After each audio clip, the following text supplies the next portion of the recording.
everyone. What up? And we're live. Hello, is this thing on? Yes. All right. Very good. How is everyone doing today? Great. We're here for session 2 of Shadowrun missions, the Chicago story arc. And I'm Danny Oliver, Rem Alternus game master, and also the missions developer for Catalyst Game Labs. And we've got our players who are going to go around the horn real quick and remind you who they are and who they're playing. Start with Jen.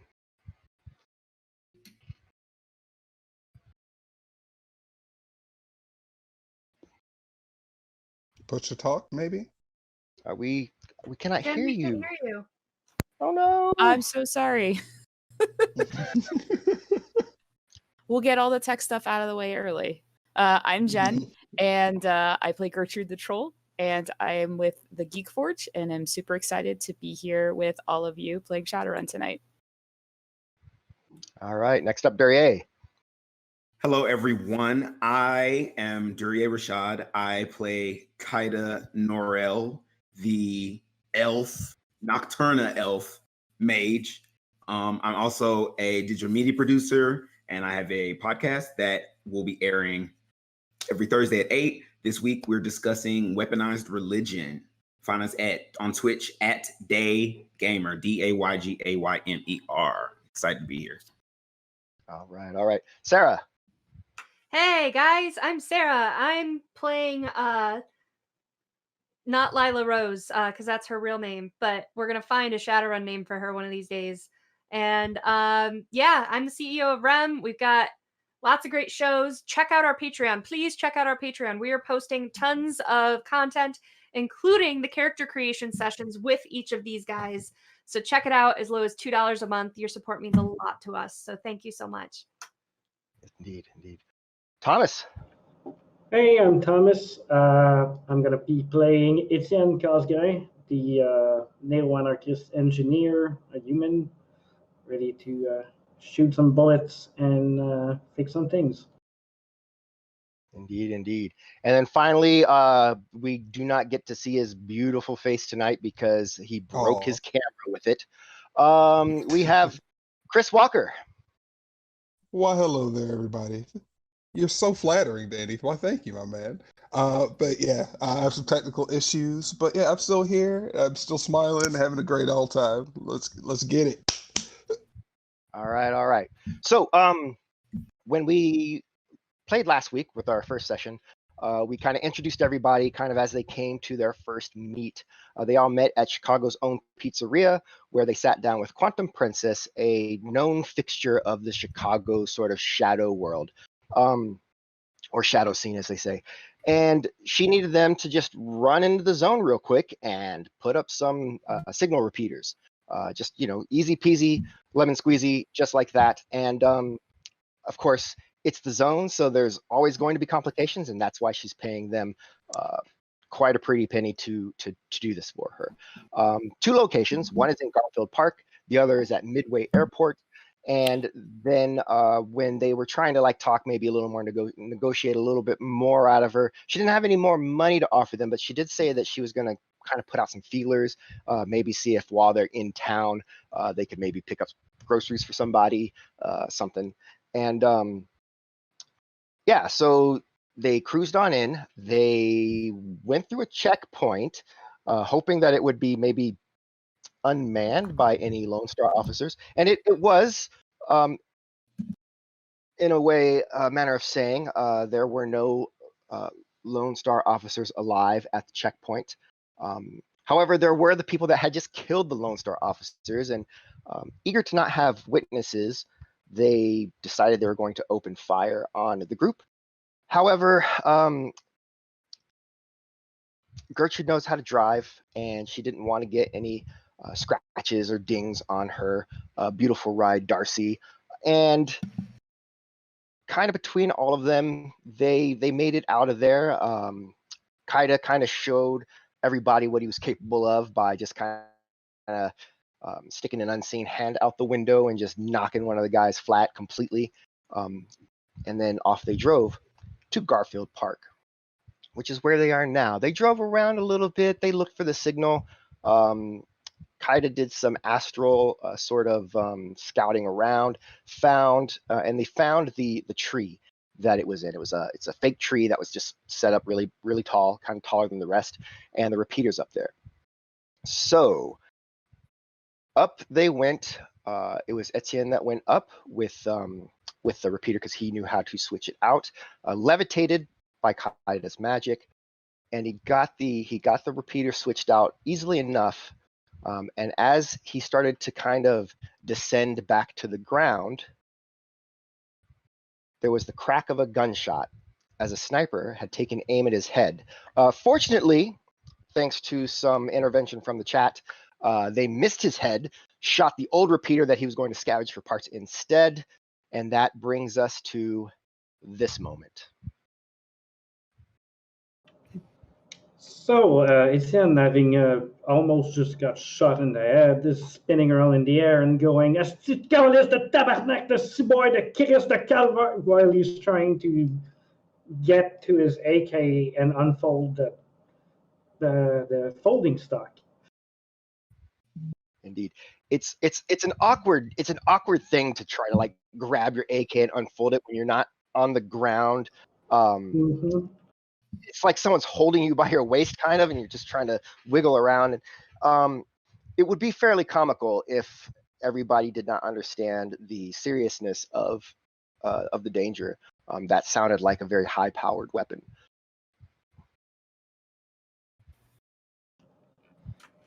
Yeah. I hit the dirt and start trying to scramble kind of under or behind the van for cover. Bring me down, Okay. Tabarnak.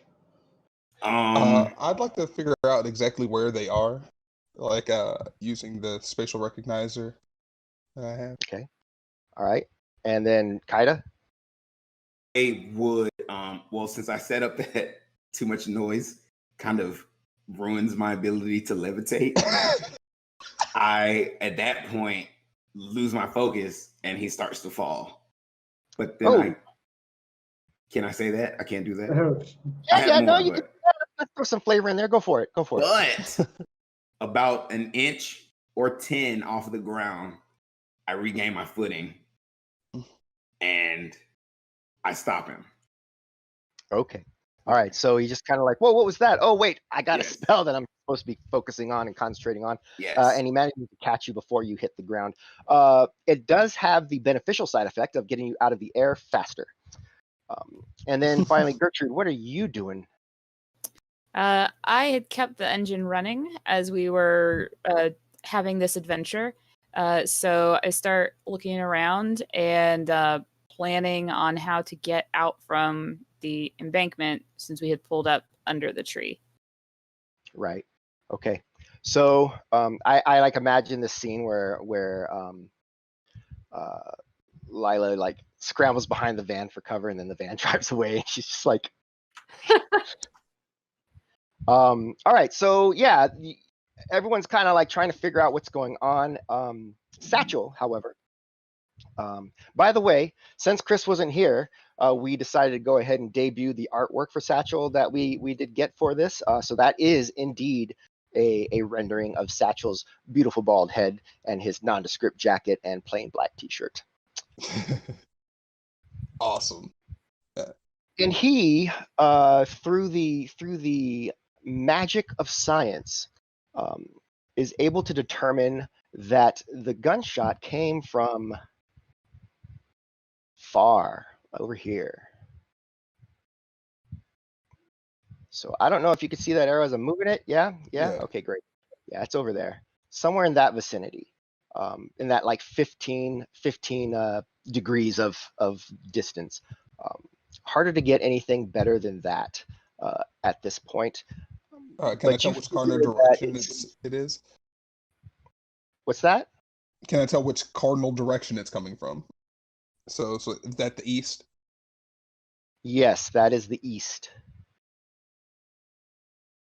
All right, shots coming from the east, and then I start to run towards Darcy and like pull out my Ruger.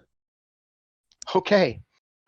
You pull out your Ruger Super Warhawk, which you are pretty sure does not have a range that matches the high-powered rifle that was fired at you. That said, it's good to be ready as you run up to the van. So, anybody else? Anybody? I mean, if I'm back on the ground, I guess I'm uploading and looking around trying to find it too. If I was not informed of the direction, but I I was guess kind of screaming. What's that? I said I was kind of screaming that as I ran. I was like, "It's from the east!" as I'm running towards Darcy, so everybody can hear. Oh yeah, let's get to the car and try and get in. I will look over my shoulder and yell, "Dine ain't recommended. Y'all climb in. Let's go." I hop on in. At that point, I don't think I can be of any help now that everyone's safe. So, I mean, I can't like astral project myself over to it. I can't do that. You can. You just gotta make sure your body's somewhere where you want it to be. Okay, so I hop in the car, the van first. That's what I do, and then somebody's already aiming a weapon, right? So then I sit back. Yeah, someone's kind of. I mean, like, basically, Satchel has a hand cannon, very large revolver. Right. No one else, I don't think, has fully pulled out their guns. I think Etienne was trying to get his AK ready, but I don't know if he actually succeeded in that just yet. But everybody is safely stowed in the van. Which direction is Gertrude going to drive it? Go ahead.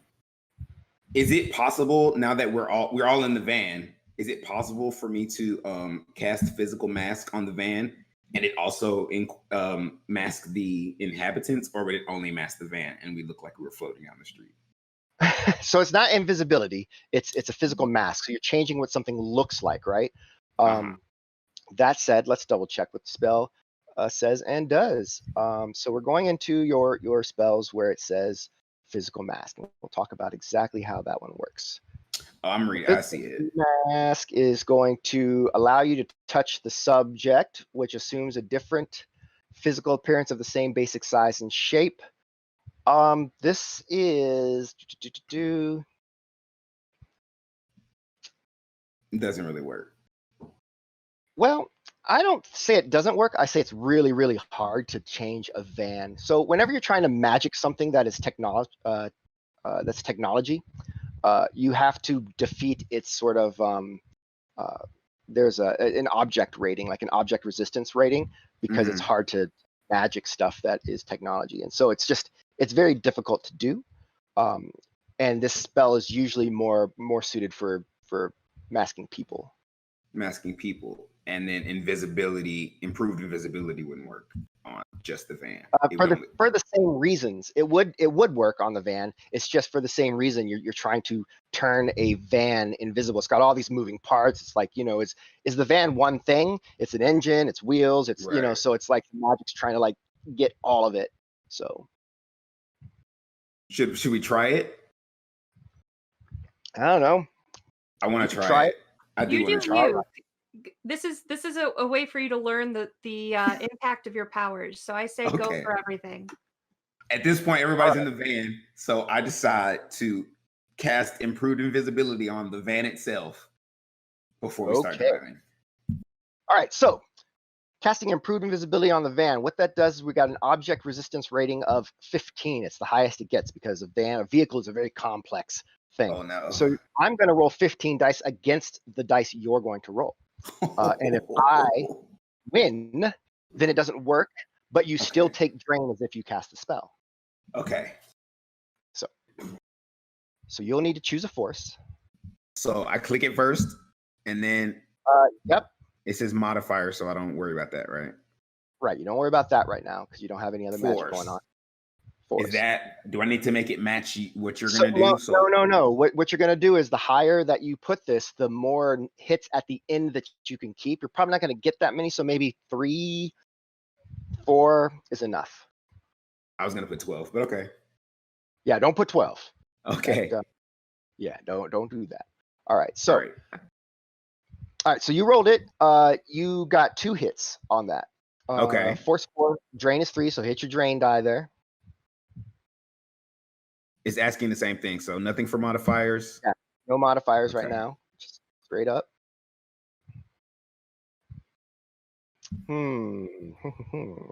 So drain is 3. So you do not suffer any drain because you completely soaked the 3 drain that you were gonna have for casting the spell. So now I'm gonna roll some dice. All you have to do is make more than 2? I just gotta make more than 2 with 15 dice. Okay. 3. Ooh. All right. I almost did it. So somebody said edge. Is that happening? Are our tech guys on the ball here getting you the edge? Edge to Thomas. That's not going to help. Yeah, it's not to me. That's not going to help Duryea. Yeah. So all right. I have an edge right, from all right. last session from oh no. Yeah, from Dr. Self-Respect. If I can pass it over to Durian. Well. There's also a bunch that just came through because there's a bunch of subscriptions that were just gifted. So it looks like Duryea got one. Okay. He's got a point of edge. Kender Mage got an Electrum gift too. Okay. And you also have a NERPS, I think, from Funk to Tune still. So that's 3 dice you can roll. A NERPS? So I have a NERPS and 2 edges. NERPS and 1 edge. So a NERPS is 2 more dice, I'm guessing. A NERPS is 3 dice. So you can just roll the 3 dice. But I could just, so do I need to get more than you just got or the same? So you need to get more than I got, and you can get up to 4 more than I got. So if you just roll the edge, then what you're going to do with 2 hits is you're going to roll, I think it's going to be 10 dice to try to get at least 1 or 2 more hits. So I'm going to do that. 6, yep. All right, so you're going to use a point of edge that you were given. All right. And who's the person who gave me the edge? That was Kender Mage. Good looking Kender Mage. Good looking out. Thank you. Okay. Okay, so I want to roll it, and I'm going to. So what do I do? All right, you're just gonna. So at the top of your character sheet is the dice button. Gotcha. Just hit that and enter 10. Okay. Boom. 3. So the total between the 2 originally and the 3 that you have is 5. That beats the 3 by 2. So the van is invisible. In order to pierce that invisibility, someone has to get 2 hits on a logic and willpower test as you're driving by to see it, right? Okay. Average person's probably not going to see it. Someone who's really smart or really is really good at piercing through magic probably would see it, but it's probably enough to confuse our guy. So you do that, and the van is invisible. From the inside, go team. It feels like what would it be like, if you're inside an invisible van, would it be like the van, you can't see it anymore? Well, and then you can see through the van, or because if I eat something and then I turn invisible, you can't see the food in my stomach, right? Well, in Harry Potter, when he had the cloak on, he still could see the cloak there. It was just like translucent. All right. So we're going to go with that. We're going to say that from the inside, the van is still a van. You can see everything. You can see out the windows. And from the outside, magic. That's amazing. Nobody knows. All right. So with that, you are going to, you've managed to pull back from the embankment, no problem. And which direction is Darcy headed? Well, if we're invisible now, we can probably start heading towards the airport instead of trying to drive around to lose a tail.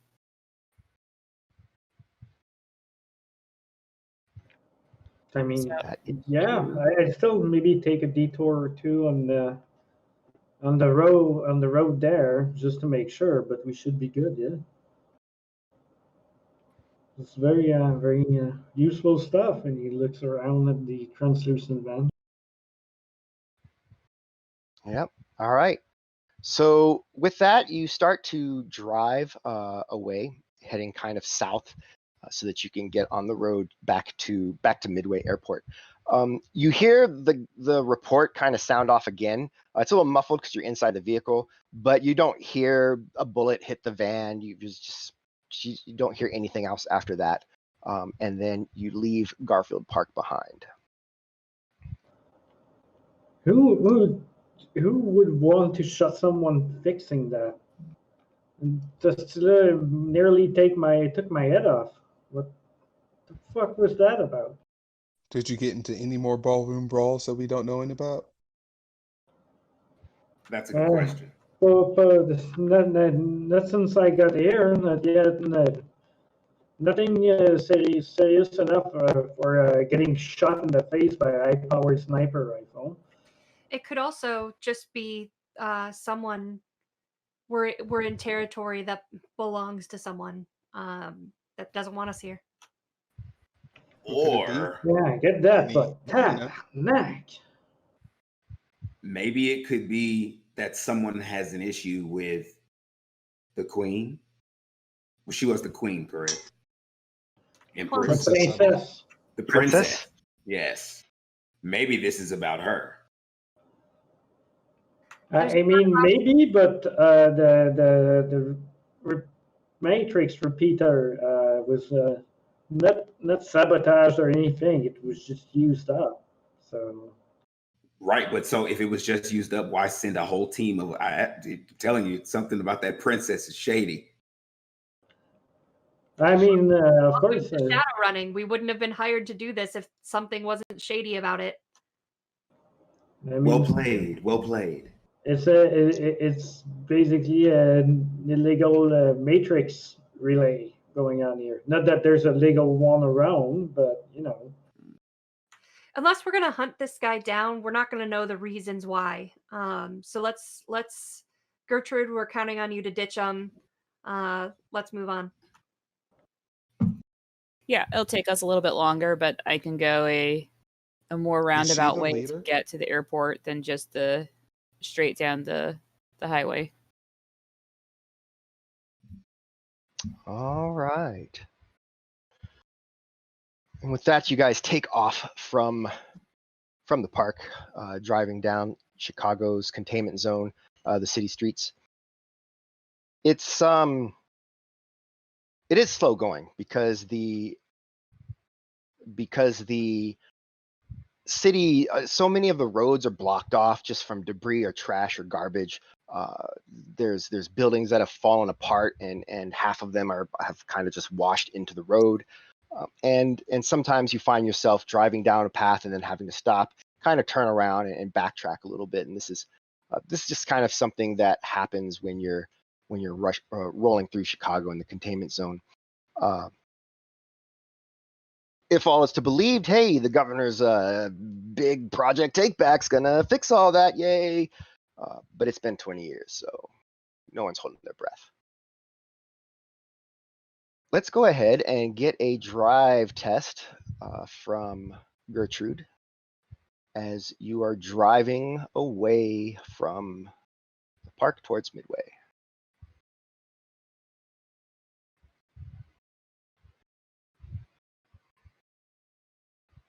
Any modifiers? There's a -2 modifier.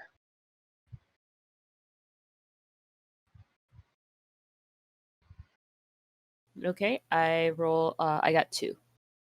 Okay, so a little bit of slip and slide, kind of rough going in a few places, a few close calls, perhaps. Depending Please on how slow down. backseat drivery people are, they might have some comments, but you don't actually run into anything except like a curb once, twice. When your comm link, Gertrude, actually starts flashing an incoming call. I fumble around. I look very surprised that someone's calling me while I'm driving, and finally manage to answer it after a couple of rings. Okay, so you pick up the phone or you pick up the comm and answer it. Are you? Is it? Do you have eyes, or is it? Are you having to use the screen to see what you're seeing, to see who's on the line? I think that I don't have eyes, so it's set up like on the dash to pop the screen up. Okay. So with that, there is a handout that is available for everybody. It is called Simon Andrews.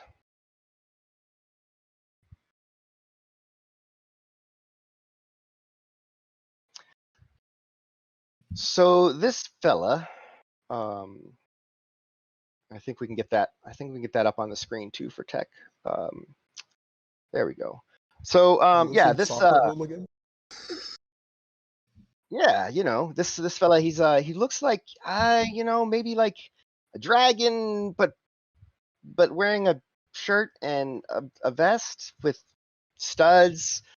He's got a collar, sporting several pieces of flair from various probably concerts around the globe. You recognize a few of the band names, some of you do, and he's got this big frill going over his head. It's pierced in a couple places. He's got it colored in, and as he speaks, the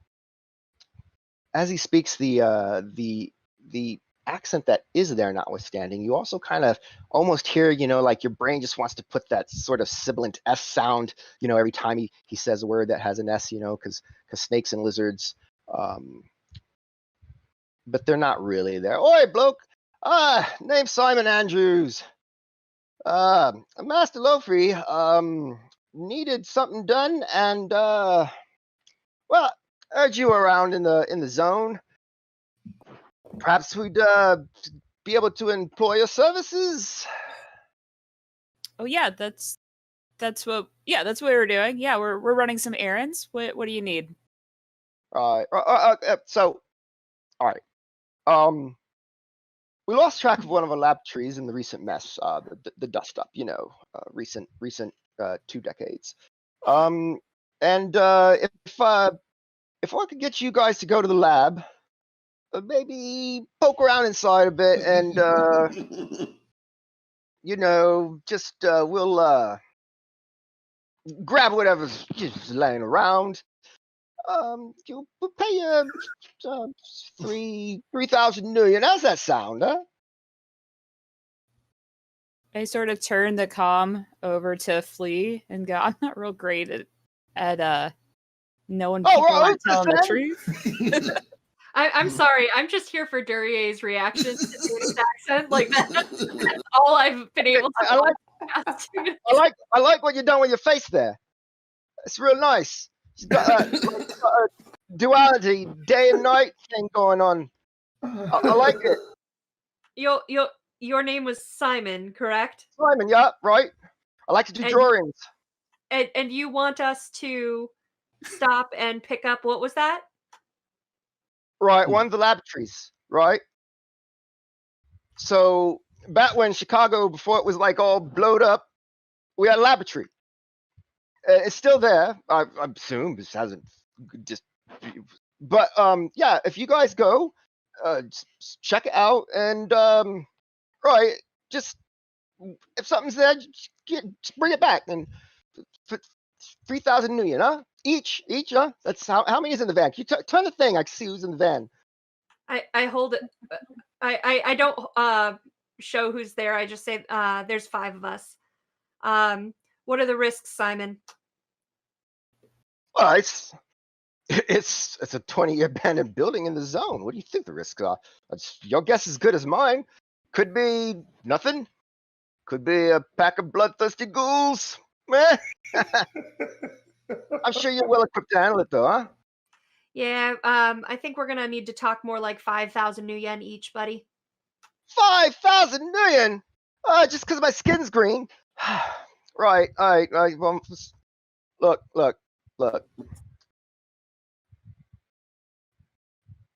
No, just because after dealing with ghouls, we might not have skin. That's the difference, buddy. But there might not be ghouls, right? But It there could be might totally be. safe. I kind of just give him that look at the AR feed of him and go, Simon. Right. All right, love. So you're thinking $5,000. Let's see, what have I got in the old account? Go ahead and give me that negotiation plus charisma with Okay. any bonuses you might have with that.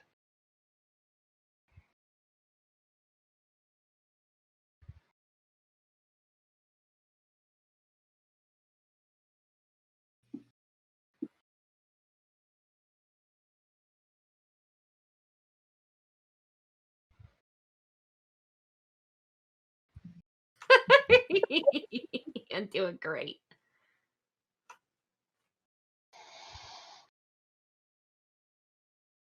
All right. Look, how about this? It's like a first date, huh? I don't really know you. You don't really know me.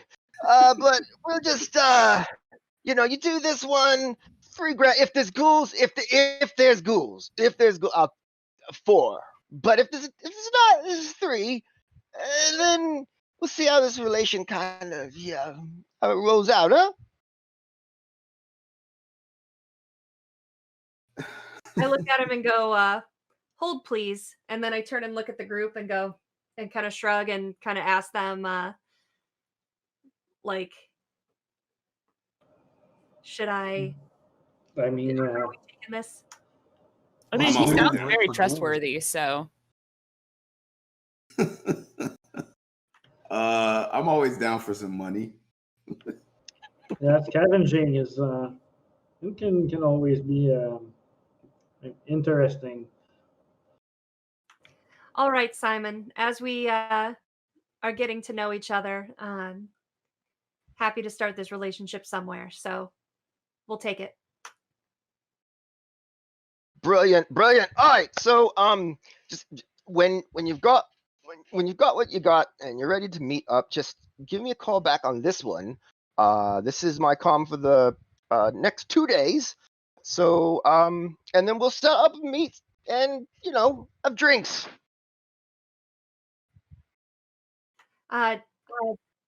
Danny, I can't remember. Did he send us the address of the building and what it is No, specifically we're not after? yet. He has not. Okay. Simon, do you have the coordinates or the location and what it is specifically we're picking up? Oh, right. So you're gonna go to the Janus Industries. It's located at what's it? 1501 North Greenview Avenue in the containment zone, Chicago. Right. So yeah, Janus Industries. Old sciencey kind of stuff. Research and laboratories and science. So just yeah. So you want us to go to Janus Industries and get you some science? Okay. That's about the size of it, huh? Whatever science you find, and technology too. Science and technology. All right, Simon. All right. We'll be in touch Brilliant. soon. Great. Good to hear. All right. Well, oh, and careful out there. It's a bit blustery. And then, bloop. Yes, please be careful. Like, you were bumping into things before. This scared me a lot. look, I learned to drive where it was a lot warmer and ice happens like once a year. And so this is a little bit different. So, I mean, if you would like to drive, you go right ahead. Do you I trust vote me with no. your vehicle? What? Do you trust me with your vehicle? Mm, I mean, I wouldn't. I mean, sure, but I'll be here. So if something goes wrong, I can eject you. Okay, I like well, that then never plan. mind. I'm down for that plan. And don't worry too much. After the second winter, you'll be used to it. It's fine. And with that, he just kind of like slinks in the corner, knowing that everybody wants to eject him from the van.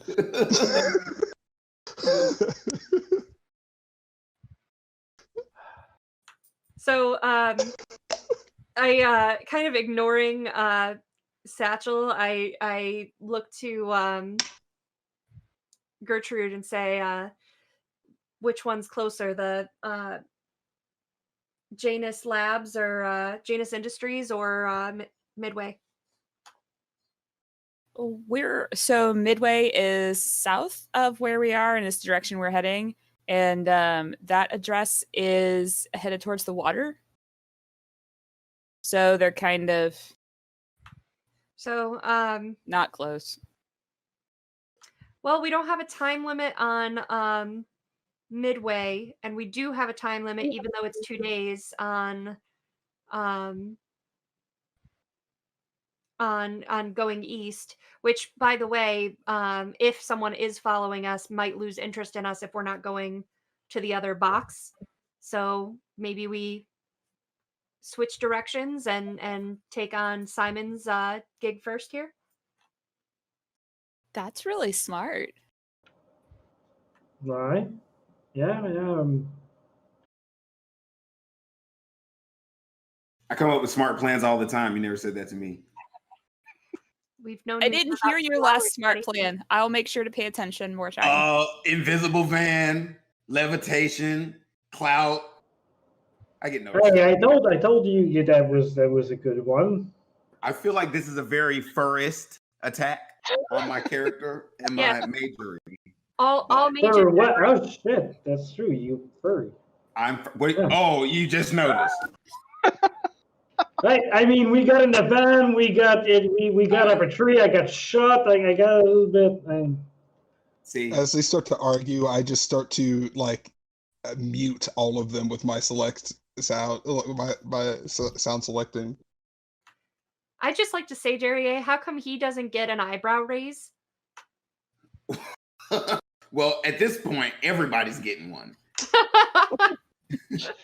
My eyebrows are literally glued to the top of my forehead at this point. So, Amazing. Yes.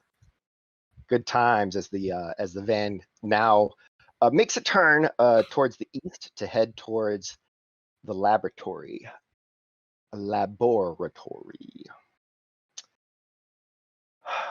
Because while you can find science in a bathroom, that's not what he meant. I mean, I he wasn't would sure if that was forget- his accent, but I'm sure he wasn't sending us to. I'm sorry. The big bathroom over on the Right, I assumed. So by now, of course, you're almost accustomed to just the wind and the ice patches, and so your Gertrude is kind of seeing, all right, this is where I need to slow down, or this looks like I kind of drive a little bit faster, a little bit safer, kind of getting the hang of this snow driving thing, which is how everybody feels right before they get into a huge accident, by the way. But you are soon approaching the address 1501 North Greenview Avenue, and you notice that it is a sort of a triangular building, 3 stories from what you can tell, and also that it looks fairly boarded up. You see the letters JANUS in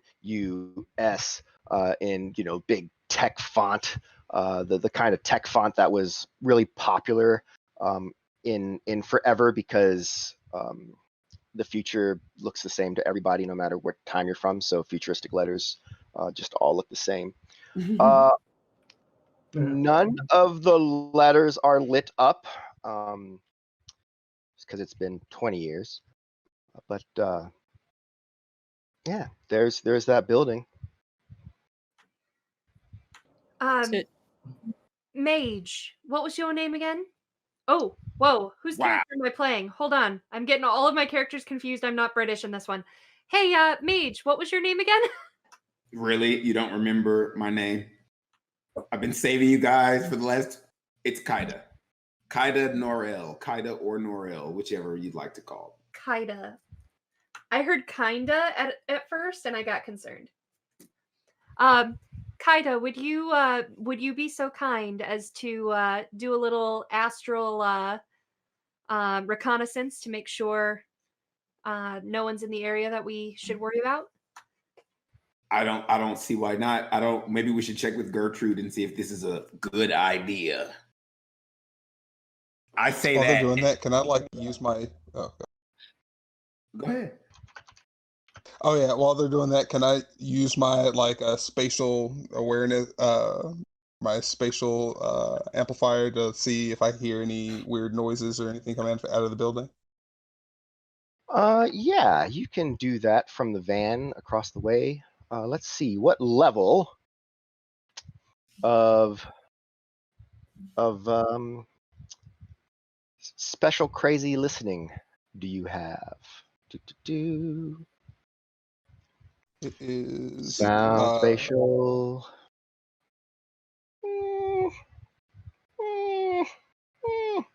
So yeah, you've got a select sound filter, so you can kind of parse out sounds that you don't want to hear. You've got a spatial recognizer, so you can tell which direction sounds that you hear are coming from, and that's what you got. So it doesn't really enhance sounds that are soft and amplify them. okay. All right, so we have switched maps now to the Janus first floor map, and there's a sort of an image up there that kind of shows the building and where you are on the road in reference to that building. So just kind of parked just a little bit over here, and yes, you don't necessarily hear anything from said building. Now, people, when getting in a building like that to scavenge, there can be a lot of things that can be dangerous, but they can also be squatters that don't have anything to do with that. It'd be nice if we could not kill just people who are trying to live in an abandoned building. I don't have a He problem with that. says as he's loading Stick and Shock in his AK-47. All right. So So sounds like a good idea to me. At this point, can I drop? I'm gonna decide to drop the invisibility. Okay. So that I can focus magic elsewhere if need be. All right. So looking at the building from the side of it you're on, you see that this is actually maybe the backside of the building. You're kind of looks like you're on-ramping onto the highway or off-ramping, whichever the case may be. It doesn't matter now because no one else is driving on these roads really. And so you're seeing the back of the building. You see there's several windows. Most of them are boarded up. A few of them, the boards have been ripped out and you can just see darkness within. So you figure that the entrance is probably on the other side somewhere. Or you could try to come in through one of these back windows. You will have to either try to drive around and find a better place, or just kind of, go past all these dead trees and climb up the wall right there, and just you'll be right there. Decisions. Is this a kind of building that would have a loading dock area, or is this more office park? It seems like it would. In fact, you kind of back up a little bit and you actually see that there is a little loading sort of bay kind of on the north side of this building. So, I mean, if we are supposed to be getting science, and I guess people aren't science, then we may want to be close to a place in case there's big science. I mean, a looting bay like that is a good way in, I think. Agreed. Sounds like a good idea to me. Okay. So with that, you decide to kind of drive around and see if you can get closer to the building, and especially to that loading bay. And go ahead, Gertrude, and give me that lovely, lovely edge roll of 1 die.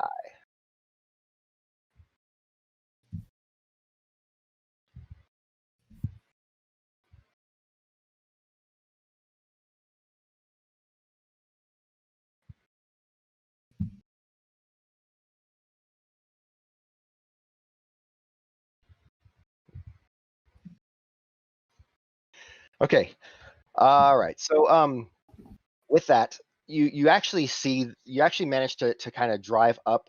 You have to go off the road onto kind of the sidewalk a little bit because there's a few burnt out, just rusted out cars that are in the way. But you actually find a clear avenue of approach on the street and are able to pull right up to that loading dock. You also notice as you're driving by that there are on the left side of the building. Let's go ahead and click on this. Yeah, that's the one I want. So on the left side of the building, you did see that there were windows. There's like a set of double doors that were kind of on that curve where you can see that there's all this shattered glass up the building. There is some covering and looks like people had tried to shore it up in the past, but there's definitely places where it's just the wood is rotted out, and it definitely seems like it's open to the elements up there. But the double doors, right, kind of on that corner of the building, they are also, they've seen better days.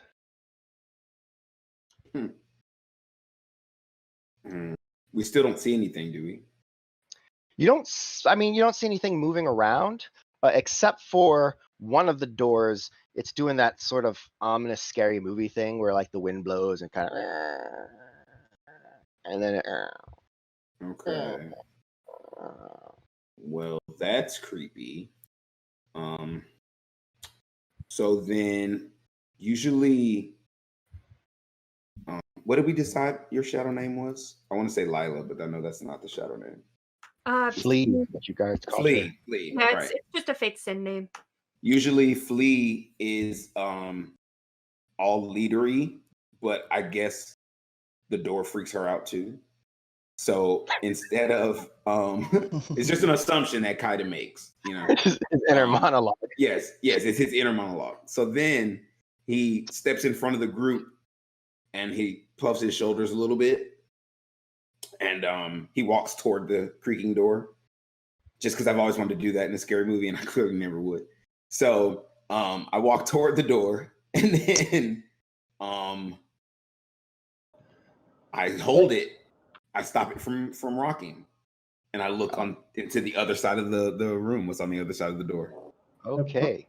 From the van, Etienne yells, "Hey, buddy, we were aiming for the loading dock, but he turns around, looks at the others, and goes like, Yeah. what? So the van parked in the back. You walk down the street to the door and have opened it up. But I'll show you what's inside. Looks like. As I see him get out, by the way, I want to follow because, like, I don't want my mage to get shot. That's legit. All right, so Agree. let's go ahead and do some movement here. So Kaida has moved down here. He's holding the door. We've got some. We got Lila, aka for now Flea, is with him, and the rest of you are still kind of back here at the loading dock, where these two doors are, trying to figure out what is with them. I have one more thing I want to do. I want to cast that spell that I have, the one that I've been wanting to cast this entire game. It is called, I have to find it. It's called Mind Net. Okay. All right. I want to cast that so that even though we're split up in this building, we can always be in contact with one another without using comms. Okay. This is going to be fun. What you're going to do is you're going to start by casting the spell with a force of, I believe it's 5. Force for But each no person. modifiers. No modifiers because you don't have any injuries or Okay. anything. So it's just Okay. all right. So you can only catch 3 people in this mine net. Okay. Unless you want to spend a point of edge, which you get. You've been getting edge from the chat, but also you have 2 points of edge yourself that you just have. That are yours. Okay. I would like to use one. Do I need to check drain first? Yeah, you can check. Go ahead and check drain, but you can roll for the spell.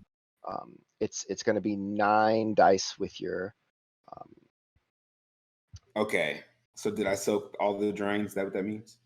Yep, you soaked all the drain. Well done. Okay. And then I want to use my edge. Yep, to roll 9 So I dice. just- So just hit the dice button. Roll And then press 9. Get at least Got 2. you. There you go. Boom. Got your 2. So So all right. so Well, then after I do, sorry. Go you ahead. focus a little bit. You feel the magic reach out, and then you feel that connection, and you. And then telepathically, I say, "Do you think this was a great idea, Gertrude?" Why are you in my head? Ooh, maybe warning Ah, before you do that. Consent, buddy. Consent is always good. Also, I didn't know the plan had changed. I'm very sorry.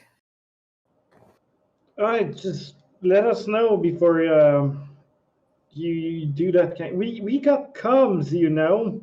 It says Etienne in comms, not using your spell. This feels pretty invasive.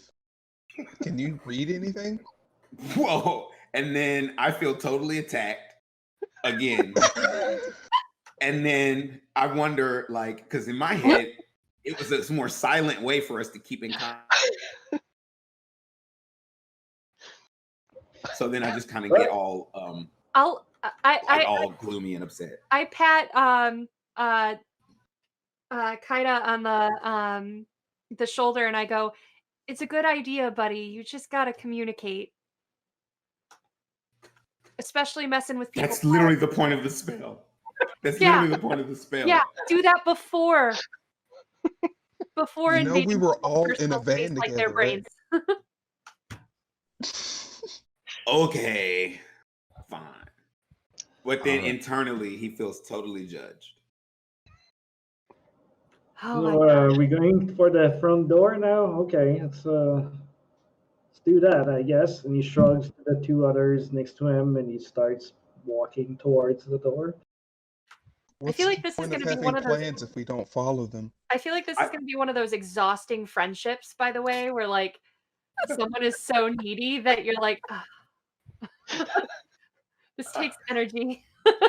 So I have a question. So then, over mental mental linkage, I say, no, don't come to the front. Stay at the back because then we can have both entrances covered. Instead of everybody, like now that we're mind linked, we can all, we have both entrances covered. We don't get ambushed. Just hope that. Qu'est-ce qui va se passer quand vous allez rentrer là-dedans pour vous faire... Ah, crap, I gotta think in English. Fuck. Okay, what's gonna happen when you guys both get in there and start getting shot at or charged by God knows what? That's not fun. Yeah, I I think not knowing what we're getting into in here, I think keeping the team together is probably smarter at this point. You've got a lot of great ideas there, buddy. Just let's take it slow. Let's learn each other here. Awesome. All right. So with that, is everybody then moving into the front? Is that what's happening here? Yeah, I'm gonna look at Etienne and say, you seem to be our gunner, for lack of a better word. So why don't you cover our rear and I look at Satchel and I'm like, I still don't know what you do, so I guess stay in the middle. Kaida, stay in the middle. Gertrude, I think you can hold your own. Why don't you stay up front with me? Gertrude nods and pulls out her giant sword. It's a giant sword, by the way. Well, It's then giant. I clearly chose well. But boy, I'm impressed by the car. I'm impressed by the sword. It's good gear you got here. I mean, it's a giant sword for the troll. Even, it's giant. Accessories are important. I'm just imagining an anime right now where there's an already big troll and then pulls out this like comically large sword. And then in my head, I think show off, but then I remember that. Yeah, we can all hear you now. Oh, I'm sorry. Did I say that out loud? Or did I think it out loud? I'm sorry. I'm a big girl. I need a big sword. I don't know what else to tell you. You should see her with a regular sword. It's not intimidating. It's her toothpick. All right. Well, with that, you guys enter into the lobby of what appears to be a lobby. There are what appear to be elevator doors just over here. So, oh, reveal. Just over here, I said. One more time. Just over here. There we go. Technology. All right, so you got a couple look like elevator doors over here. They are closed. And then you've got a door kind of next to the stair to the elevators that has a picture of a little stick man and some steps. So pretty obvious what that is probably. And then you got some double doors here that head north.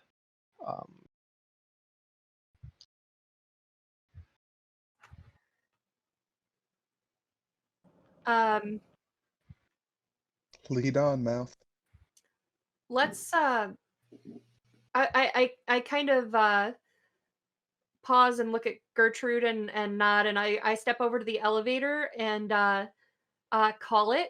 So I'm gonna block it on this floor when it gets here so that nobody can like. Etienne is gonna look at her walk to the elevator and use my name to say, I don't think there's power. I'm gonna try it because sometimes there is. Right. So she does push the button. And there are no lights. There no sound seems to be coming from the well from inside the elevator shaft. It does seem to be not on. Cool. I'm satisfied then. All right, let's head north then. Yeah, I say we clear the first floor before taking stairs up or down. Agreed. All right.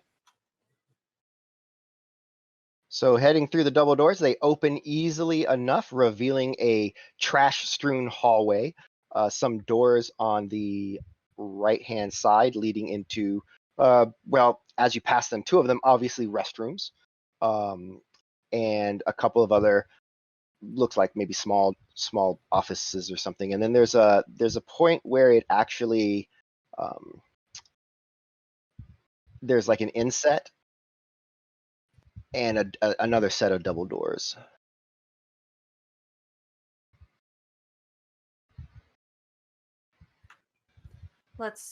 I look at Etienne. Let's clear it all. Yes, you want me to go first, or you? No, stay in the back. But you seem to have some strategy on you, so. He shrugs a little bit, I guess. So we'll check the lower right doors first. That's one of the bathrooms, right? Well, the restrooms are down the hall ahead. Oh, okay. What are these two little doors on the right? You'd have to look inside to see. Well, then that's what I'm saying I want to do.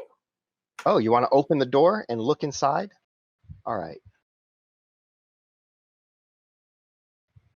I'm gonna take Confounded me and my- technology. All What? right. So you open the door, and inside you find what looks like a desk, a lot of like smashed sort of monitors and interfaces. There's a chair that's broken. It definitely looks like whatever was here does not work anymore, but they had a lot of TVs, flat trids. Probably not the technology desired. I'll go to the next door. All right. In the next door, you find more of the same. Just kind of it's mostly empty. This one. There's some broken, smashed wood. Looks like it could have been a desk or a table or something. There's no anything that was maybe had any value, even as scrap metal. Maybe has been removed completely from this. Next room. All right. There's no door at the end of the hall, right? No, the hall turns. So it turns like that. Okay. Right. So, do you want to check out the bathrooms? Good stuff always happens in bathrooms. I don't want to leave a place behind us that we haven't checked yet, so I want to check the office first here. Okay. Yeah. So this office, it looks like it might have been a conference room, maybe, or something. Again, same sort of thing. Even like huge patches of the carpet have been ripped out, leaving just sort of this like even still today, this like tacky sort of feeling on the floor when you walk around.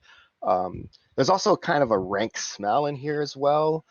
Smells like, smells like someone left their laundry in the washer for like 5 days after washing it. Yeah. Close the door and move on. Okay. Heading into the restrooms. You walk into the first one. Looks like a men's room. Because men, for some reason, because we can stand when we pee, we feel like we have to, I guess. So even though it's like a single occupancy bathroom, there's still like a urinal and a toilet, right? I don't know. I feel like I should install a urinal in my house. But whatever.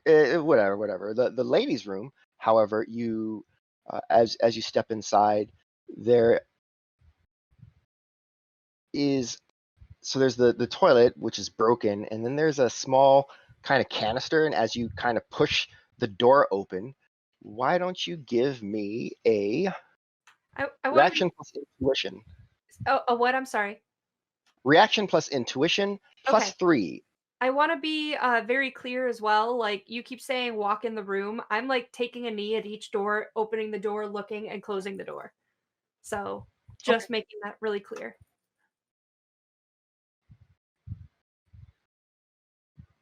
All right, so reaction plus intuition plus 3. Plus 3, because you're like ready for something to happen. That's because you're. Is there a faster way to roll that together that on Roll20, or do I just? I don't know that there is. Okay, that's fine. So that's gonna be for me 8 dice. Okay. So 8 dice. There we go.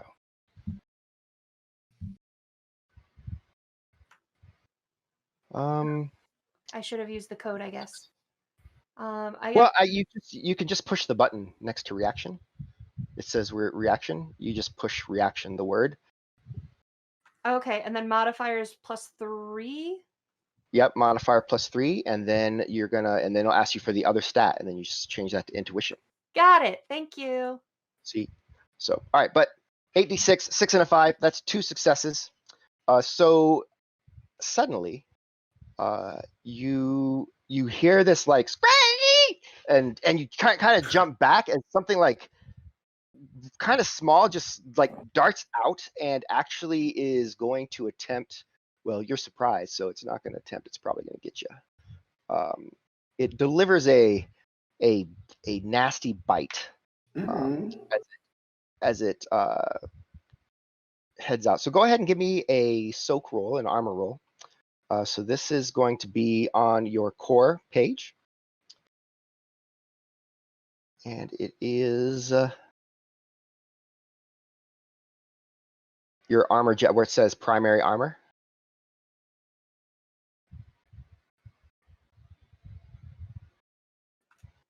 Oh, core. There it is. Primary armor. Got it. Okay, I Yep. am rolling. Ooh, 11. That's a lot of dice. I like that. Yeah, That's 37 dice. dice. I feel like you don't have 37 dice, so I'm going to figure out what's wrong with the. Nope, sorry. If it wasn't programmed right, that is not my fault. There's just this fluke that I just got super tanky for some reason. I second that. You obviously got super tanky for some reason. Let's see here. It must be my mage supporting me and having my back. That's what I'm here for.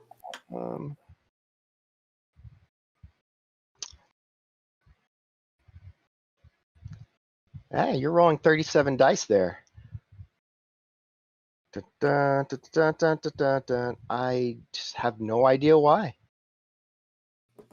I mean, I did. Oh, I bet I know why.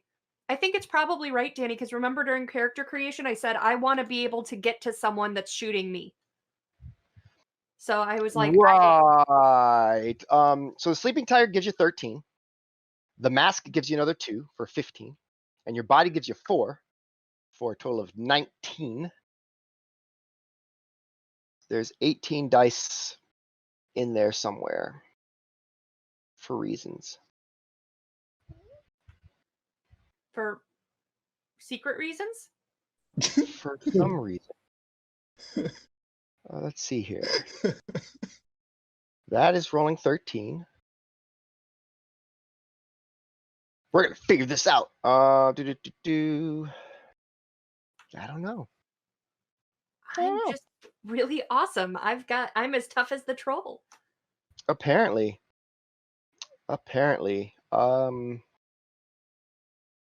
Yeah. So what happens if I roll yours?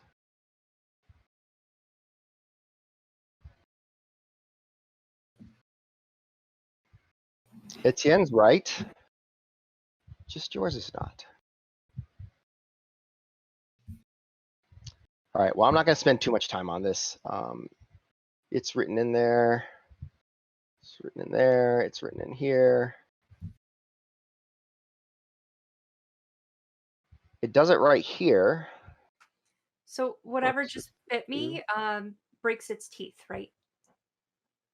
Yeah. I'm so confused. Okay. Well, it's broken in your core for whatever reason. So I don't know why that is. But it's not broken in your actual armor thing. So let me maybe reset it. So now you don't have armor. So that just rolled your body. So that's correct. No, I just got naked. And then we put it back on.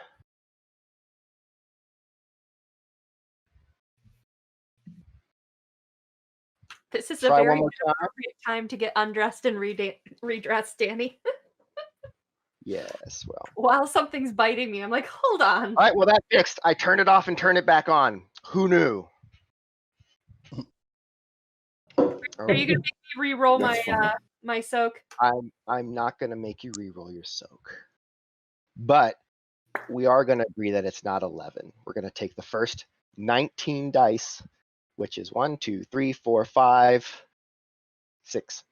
6, which is still enough that it doesn't actually bite you. It just like you can feel like teeth as something about like that big just darts out. You just see like a flash of like brown and pink, and then it like just dashes around this corner, and you can hear like skittering down the hall as Lila has kind of fallen back kind of on her rear and then twisted to avoid getting the brunt of that attack. What was that? Yes. It was some kind of creature.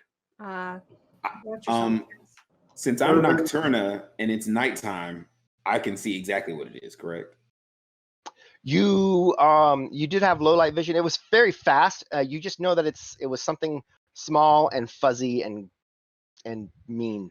Is this something that we would is it like a squirrel? Like what I'm saying? Devil rat or something. Yeah, is it something that we would recognize even without seeing it clearly? Or I'd have an idea of what it was? So Lila's on the money with that, where she's like, it's a devil rat or something, some sort of small like pest animal creature, Okay. Scavenger. So that's what I would tell Satchel. It's just a devil rat, dude. Calm down. Lila's there. She's looking at. She's like sitting kind of back. She's like, it's probably a devil rat. And kind of looks back and says, it's just a devil rat, dude. Calm down. All right, I take my vibro blade out of its cane. Okay. But then I know he's about to do that because we're all mentally linked. All right. Okay, so I'm gonna move on to the next. I'm gonna peek down that hallway. All right. Can I ask Lila a question? You don't have to ask. Like, no, you cannot ask a question. Oh, Lila, would it be easier if we I'm sorry, Flea. Would it be easier if we all just took a door and 1, 2, 3 opened the door? What? I mean, it's faster, but it's not very safe. It's not very safe. Okay. I mean, that was one devil rat, but if you open the door and there's about a dozen of them in there, you want to have some backup, especially if they're hungry. Right. Yeah. Okay. I see what you were asking now. Sorry, I didn't understand. I didn't really ask it that well. All right. Peeking down that hallway. All right. So peeking down the hallway, you see that it is. There's the door to the north. There's a door to the south there that peeks in, and then the hall seems to extend fairly far down that way. All right, so we're gonna keep staying methodical. So we'll do that door that's on the north first. All right, the north door. It feels locked. What kind of lock does seem to be on the door? Like mechanical? Does it just block? Does it just seem blocked from the other side? Is there a mag lock there that seems to be powered down? There seems to be it looks to be a mag lock, which says to you that it's not necessarily that it's locked, but more likely that there's something blocking the way, or it's rusted or something. Seems kind of. Go ahead. I look at the doorknob and think to you guys, break it down or move on. Break it down. Let's take our listeners to the poll at that. Yes, let's take it down. Just mental. I'm gonna try to do a kick first and see if I actually have the skills to do that. I don't know. All right. Well, what you're going to go ahead and do then is on your skills, you're going to roll unarmed combat, because that's what that is. I am good at that. And doors are bad at dodging.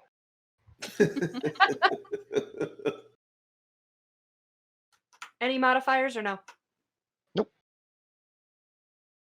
All right. So you get 3 hits. What is your unarmed combat damage?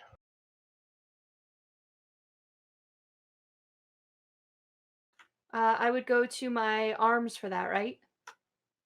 You can look under arms if it's under melee. You can switch over to melee, and you'll see that it's a. Aha! My damage is a 3.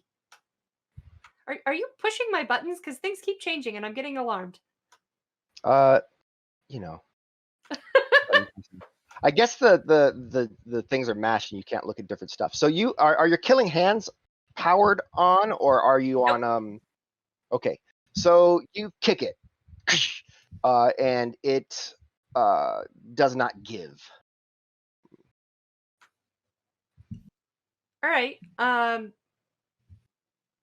It sounds to me like penetrating strike would be better for that, right? That would help,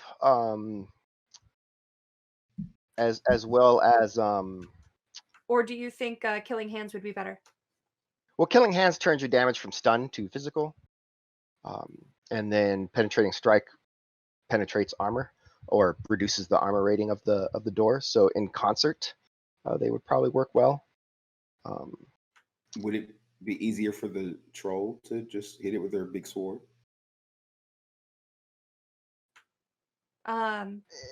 It's doable. I mean, I imagine that you think that at me, and I go, can I just?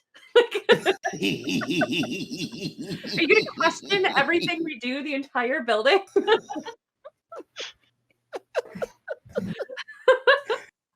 And I just do this, and then I'm just like, okay, I'm sorry. I feel so. Etienne was about to take a crowbar out of his pack, and he just slowly slides it back in the pack. And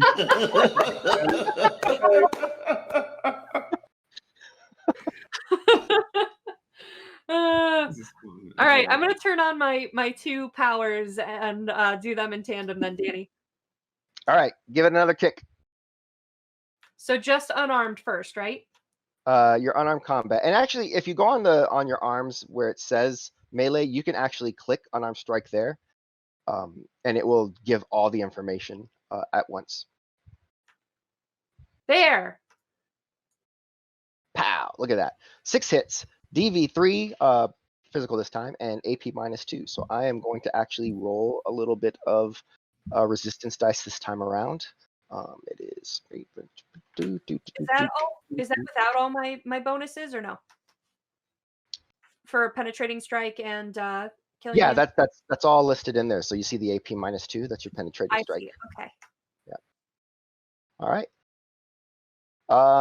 So it soaks 2 of the 9 damage that you are applying, and spoiler alert, it's not that sturdy of a door. And yes, you focus and just give it another swift hard kick, and the whole thing like smashes in, and you can hear whatever might have been braced up against it just kind of clattering, the loud sounds of like metal clattering on the floor.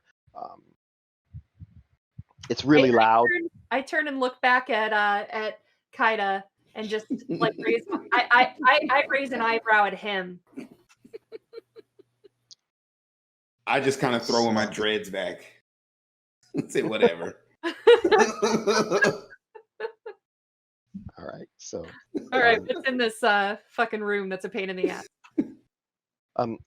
Well, it was really loud, but other than that, it seems to be a loading bay, with a big, large rolling door on the west side, and then there's 2 personnel kind of doors that they're bigger than just regular doors, but they do open like doors and that lead onto the ramp. Weird design. Etienne, can you keep an eye on the hallway while we check out these doors? But he takes his post with next to the door with his gun. I'm gonna assume that means yes. Actually, I It have a means little bit of French. I forgot I do. Yes. Okay, yeah, let's check out these rooms, and now we have a way back to the van if we need. So that's good. So there is a service elevator and a restroom, it looks like. And again, empty. Scavengers took all the toilet paper. High demand right there. Mm-hmm. All right. I do want to check the garage door because since we don't have power to open it, like, does it have a chain or anything on it that? Yes, there's a chain, and it looks like it would give if you pulled on it. It's kind of hooked, like there's a hook kind of out of the wall, a metal hook, and the chain is wrapped around it so that it holds, so that you can't open it from the outside, but you could definitely unwind that chain from the inside and then haul it up. Okay. Okay. I'd kind of like to take care of that now so that if we need to retreat, we don't have to dick around with it. I'll think that out loud at you guys. I mean, wait. Maybe finding a way to make it faster than unwrapping it, but I wouldn't leave the door. We broke into the first part pretty easily, so yeah, I guess it doesn't change much. Was that wait, what? Was that an That was me like starting to say, oh, we should keep it closed to be safe, and then realizing that we broke in the first part very easily, so it doesn't matter. So that I don't mind. Okay. Gertrude, would you help me? And we'll start playing with the chain. All right. Yeah, I like to help. All right. With Gertrude's help, or more realistically, just Gertrude doing it, it just opens, just bang, and the whole thing just like it's super loud. You hear the chains like as the whole thing like comes up with this kind of like squealing sound. You have announced yourselves here at Janus Industries for sure. Yeah. Oh well. It's always better to be quiet. I turn and look at him and go, take your own advice. Hey, if you want to lead, do Wow. more than struggle with doors. Throw dud flashbangs and make eyes at mages. Okay, and what have you done? Been silent. Yeah, keep it And going. apparently saucy when he's not. Damn. Exactly. All right, let's keep moving. Duryea keeps mind talking. We can't hear him because he's pushed to talk or something. Yeah, we can't hear you, man. We don't know what's going on, but Oops. I was stuck into my telepathic moment. Basically, what I was saying was I had a long time ago, I said that we should be quiet anyway. That's the whole point of the mind control. I mean, the mind link. But apparently that was... Is that a Freudian slip? Please stay out of my mind. I mean, you guys wanted to open the door. I asked I'm just you guys saying. first. I just want to throw it out just there. keep That moving. the original plan was to come through that door. I said no. The original plan was to use the comm links. I said no, but then I got in trouble. I got put on timeout. You did not get. Oh my gosh. And then kind of with that, takes a napkin out of his jacket and just All right, there. that's enough. I just walk past them and I continue to go to the next door. Back All right, in come on, let's attack on you. It says it and gesturing Satchel to follow him and keep moving. Yeah, let's just go. We continue searching the doors.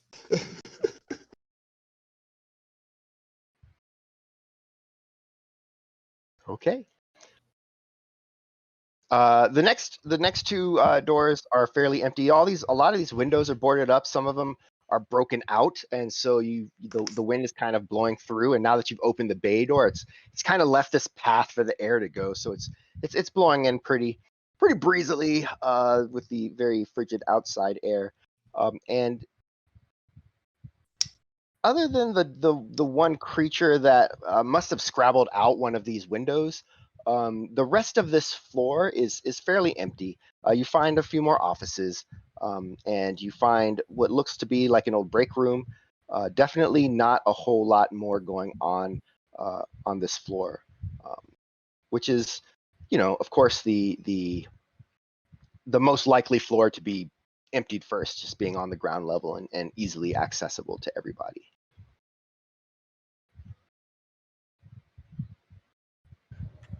When Lead on, mouth. Where's the stairwell? The stairwell was by the original elevators, so over there. Yep. Okay, so for heading up the stairs, Kaida, I had mentioned before getting out of the van, you going astral and checking the rest of the place, that might be a good idea now. Be a little faster, sure. We at So least then, know what life is around or isn't around. so then at this point, I guess we're back in the lobby. Sure. Okay, so we're in the lobby. I ask the group mentally if they'll stand around me. Do I need to have magic? Do I need to drop this to do No, the astral? you can astrally project. You can maintain this. Okay. So then I am going to cast my astral spell, which So it's not a spell. You just do it. It's a skill. Okay. So then I take a moment, sit down with the groups around me so I feel safe because I have to be secure to do this. And then I allow my mind to separate from my physical form and enter the astral plane where everything's all white, right? Dark gray. The people around you, their auras are very colorful and shiny.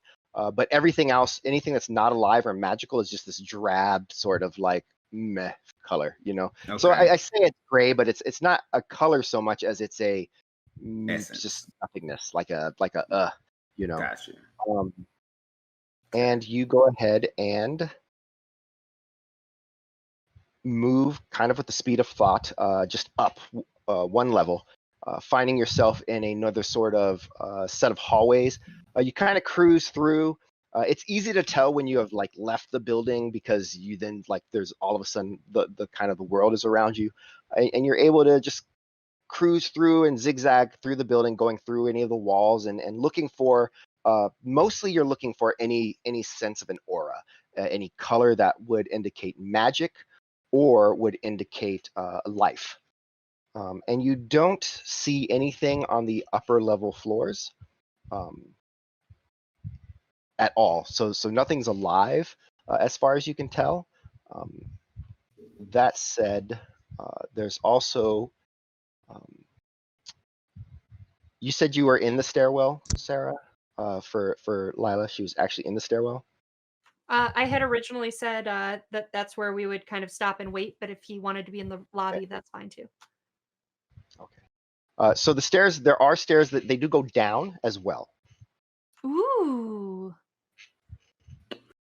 So then while I'm up floating, I then at the speed of thought return. Should I return or could I go ahead and look below us? You can look. So it gets a little bit more iffy when you go below ground. Right.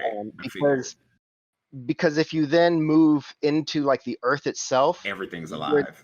There's a sense that like you could get lost, or that that just moving through that much just material could kind of tear at your astral self, and then also if there's anything alive in there. So it gets iffy. So then, but you can. Okay, so then I return to my body, and then I look at Flea, who I believe is our wonderful leader at this point.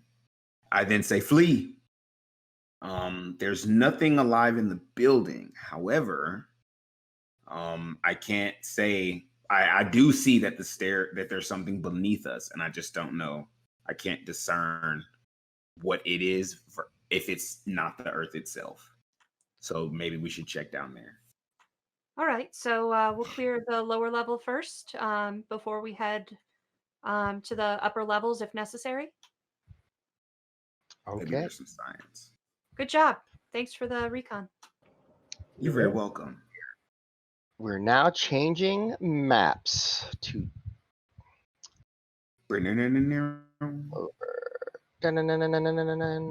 All right. So obviously your tokens are up here, van and everything. Don't mind the lobby one, that's upper floor. So we're down here at the bottom where there's this little L shape. All right.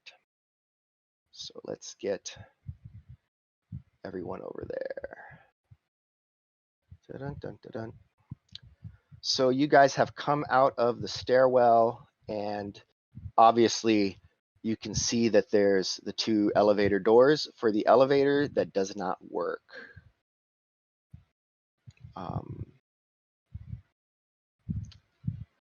Right. Make everybody smaller.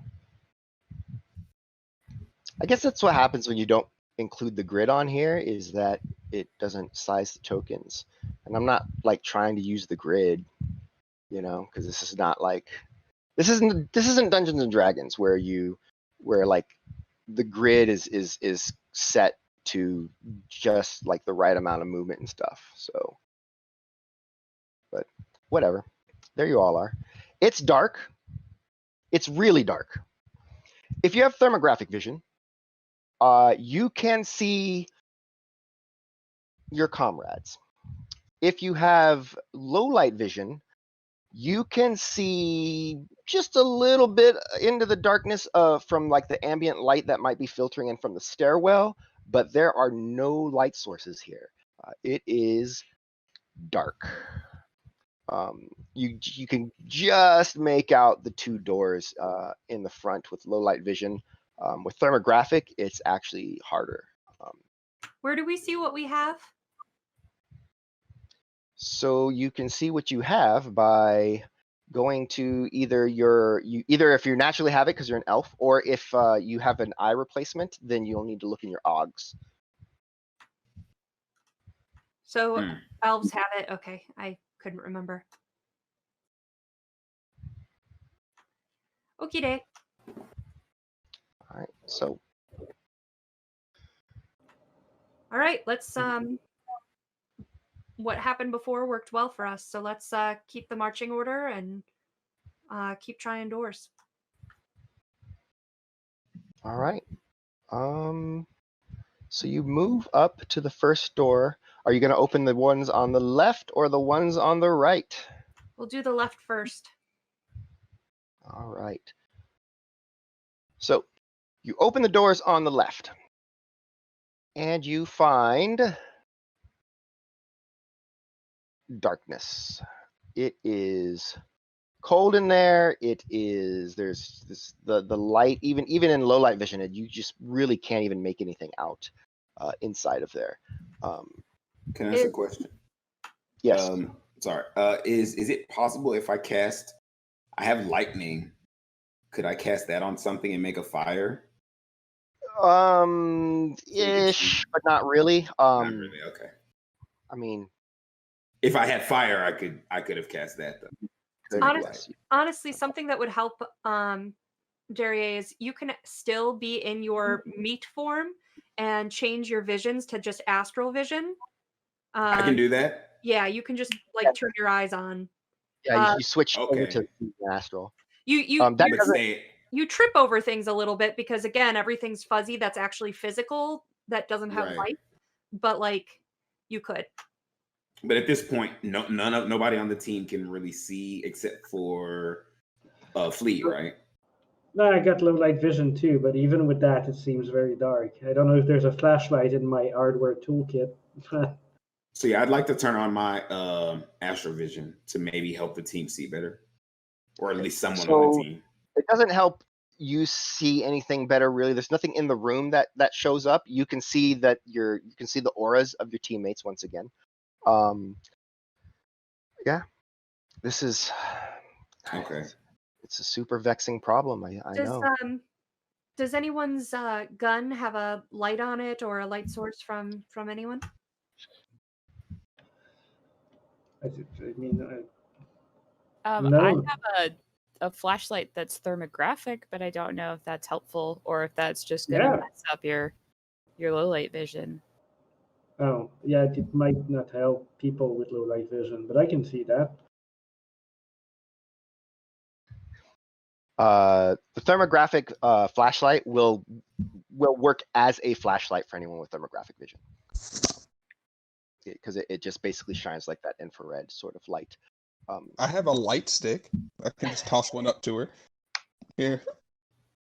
I can hold it really high, and then maybe it'll cast some more light. There you go. Thank you. I agree. I like that plan. See, it's a good thing you guys brought Satchel. Satchel. He's an integral part of this team. if we can't see far enough into the room with Gertrude holding it up, maybe Kaida, could you levitate it into the room and Sure, float it I can around? do that. Take a It's look not at the heavy tower? either. No, it's not. It's a light stick. But when the light stick is lit up, anyone with low light vision, it's like daytime in here now, Oh, okay. right? There you Okay. go. Okay. It's yeah, it illuminates everything. So yeah, So there the you two go. of us can see me and Etienne. And also See. Flea. Okay. And Me. yes. And So- Gertrude has our thermographic flashlight, so she's good too. Yeah, I mean, and also there's a light stick. It's pretty bright. I mean, it's not, for low light vision, it's like daytime. For people without low light vision, it's, you're in a room and you have a light stick. It's, Right. haven't you ever been to a rave or something? Come on. No, don't rub it in. So, all right. Okay, so this room is a utility room, and you can see that there's actually well, if you're Etienne, if the rest of you may or may not know what this is, but Etienne knows that there is a generator in here, and also all the stuff needed to run said generator. And it looks like it's bolted into the wall there to provide emergency power to the building. So, Etienne is gonna let everybody know. Hey, that's an emergency generator. I could probably put the power back on if we wanted to. Be convenient for light, but might also be defense mechanism down here. I don't.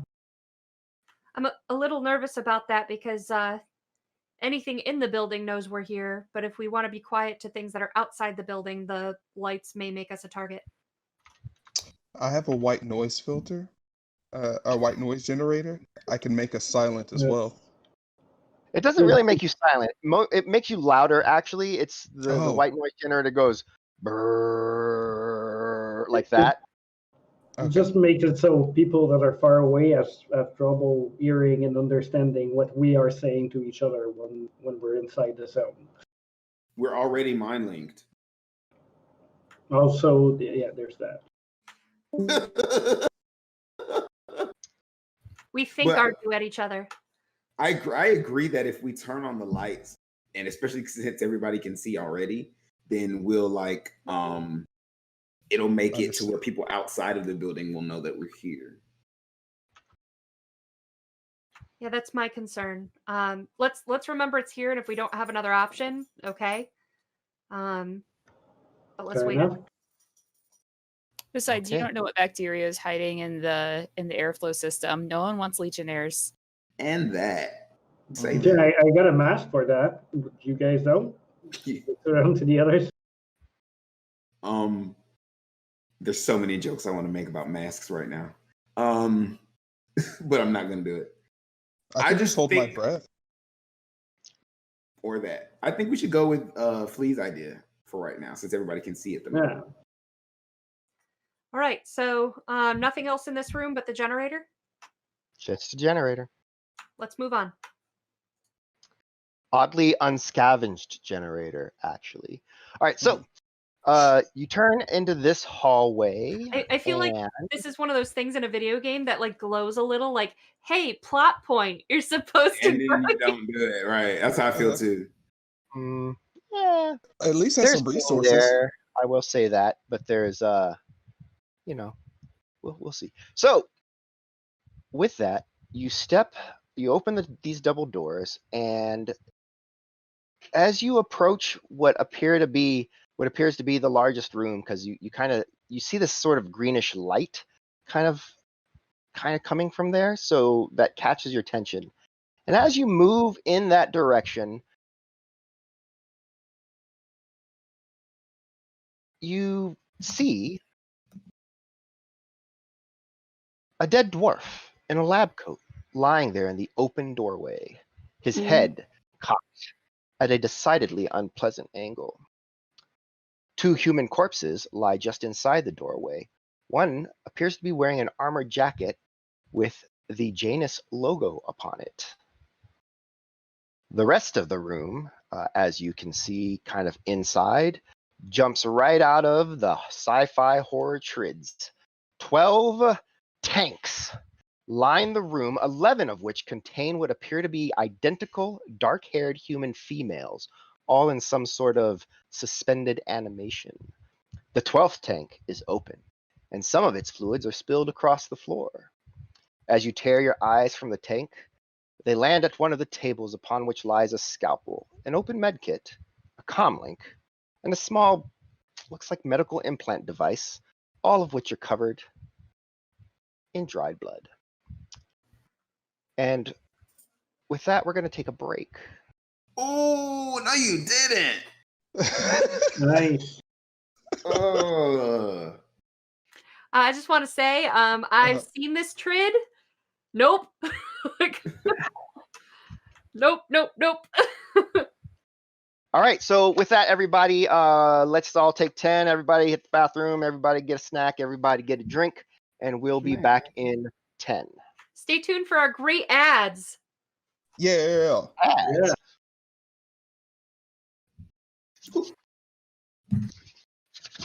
All right, looks like we are back live. I've got a handout for everyone to look at, which is the scene in the basement. So let's get that up on the screen for all of our folks that are watching, so they can also see the gruesome scene in the basement. Beautiful, beautiful. Oh, my buddy, you're so dead. Had such pretty eyes. Yeah, but he looks fresh too, so that's concerning. Yeah. Well, yeah, it's really cold. It's really cold. So, I mean, it's still not like 20 years he's been in here, because, you know, obviously it wasn't cold in the summer. But hard to say. Has he been down here for a day or two, or a week, month? We got a doctor. If I wasn't terrified by this, I'd call Simon back and be like, yeah, 3,000's not going to be enough, but we're out. We found the science. We want none of it. I say we'll call his ass. Not when we might get attacked by whatever did this to these. Can I also, then I look at Flea and I say, well, the blood is dry. So I have a theory. Do you want to hear my theory? I'm saying this all mentally to the group. I would love to hear your theory. My theory is that whatever was in box number 12 got out. And whatever was in box number 12 had a chip implanted in them, but somehow was able to finagle themselves out free, kill these people, take the chip out with all these tools, and then patch themselves up with the first aid kit. That's why all of them have dried blood on them. Now, the only thing that I'm confused about is how the floor is still wet. That's the only part of the plan the theory I have that doesn't fit. And then I wait for them to respond. Yeah, I don't know about the chip, but the first part that the thing got out of there and killed that guy, that I can get behind. And he's switching back to APDS from Stick and Shock. Yep. Nope. We're all on the same page. There we go. But you don't agree with the chip part. I can check on the matrix if I see chips around, but we won't know until we verify. So let's we only have part of the story here. Yeah, so are all of the bodies in the tanks, do they all look exactly alike? Are they like clones of each other? You want to say that yes, it's hard to tell exactly, but it definitely they look like they could all be sisters, right? Because the fluid and then the it's like this viscous kind of fluid in there so between the shielding and then the fluid displacement and stuff, you don't get like the perfect view of their features, but it's close enough. I mean, dark hair, about the same size. Yeah. Go ahead. I would like to check the body, because I tend to be the person going into the room first. I want to check the bodies and see like what cause of death was, if I can. All right. So if you need to, if you can roll a medicine or first aid check.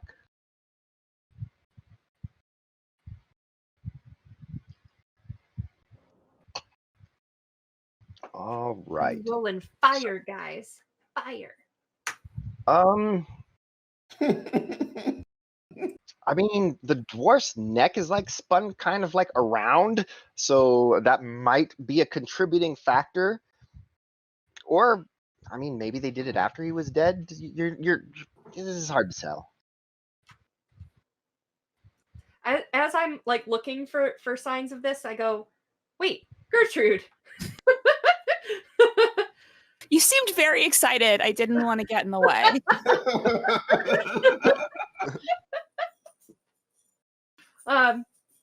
Wanna kind of take a look at these guys and see what might have caused what happened here. Yeah, I can take a look. Satchel, why don't you search the room and see if there's like any portable technology or anything we're not seeing initially that we should know about. Sounds like a plan. And he just goes off, starts And, looking around the room. I'm just curious. I have a question. Is there there seems to be power in this room? There, you talked about a green glow. There's a green glow kind of emanating from the tanks themselves. Maybe some sort of, no idea. Maybe they're plant people and they're using photosynthesis. Who knows? Science, right? And you can hear like this very low hum, kind of this, the sound of the refrigerator being on, right? Except it doesn't ever turn off. Okay. Well, while everybody's doing their thing, Etienne, as he's looking, like he stays near the door to keep watch, but he's also looking back from time to time, checking the matrix over his shoulder, trying to see if there's something running in that room that he could spot and zero on. And then at that point, I just stand at the door and look out into the hall and make sure that I don't see anyone coming. Etienne, can you've got the gun? Can you join? I am. I'm right next. Yeah, he moves a little bit closer to the door, and he Thank you. I'm just gonna check the matrix for a little while, but I'll be nearby. If he spots something, I shoot it. All right. Okay, so let's get that first aid or medicine check from Gertrude, and let's get a perception test from Satchel. All right, I'm going to go for medicine. Okay. And any modifiers? Nope, just straight up. All right. So, And that was 2 successes. all right. So yes, you are able to see where to go. It's W, right? And then what? The name of person? Yeah, that's it right there. Boom. Good stuff. Okay. Dun dun dun dun dun dun. You recognize the injuries as typing as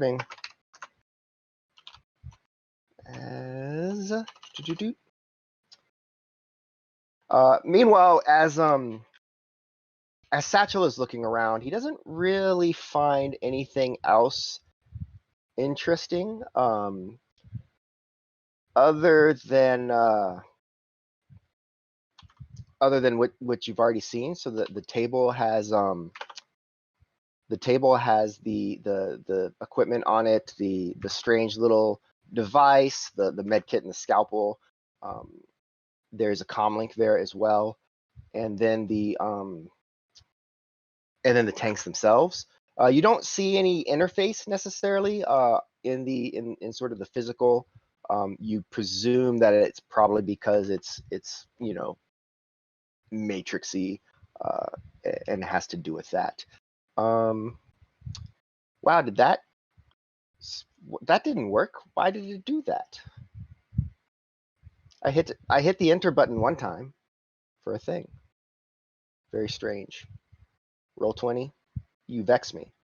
All right, that's okay. That's what you get right there, Jen. And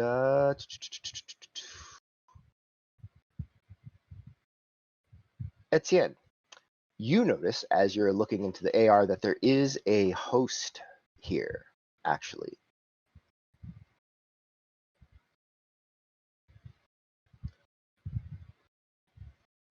Danny, I do want to just to let you know, turn on my combat sense. Okay.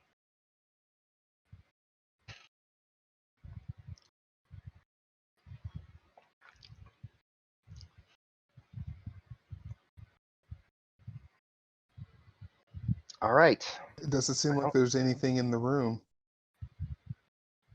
Maybe we could take one of these bodies back as proof of science. This seems pretty sciencey to me. Yeah, I'm like, it's not like any kind of money would get me into human trafficking, but if there was an amount, that wouldn't be 3K. Yeah, we can't fit all those ladies in Darcy. Just one, and then we can ask her what So- happened, and then we can bring people back. My other concern is, what if we let them out and they turn into more of what this thing did? This is why we let one of them out, so we could figure out what's going on. That might have been what happened before. She might not have But there's- broken out. They might have tried to break her out. This is definitely a strong lady, like cyber enhanced or biotech or something. And every one of them was killed with blunt force trauma. And like the necks weren't snapped, they were hit so hard that the head whipped around to snap itself. That's how strong this lady, I assume it's the lady who is no longer in her tube, did these things. Also, she was mad and kicked the humans in the groin, and then broke his neck with a big heavy punch. So maybe let sleeping clones lie? Is that a thing? Yeah, I'm just curious. How can you tell that a dead body had been kicked in the groin? Also, are we not considering the chip on the table science? Or am I? That's not my science.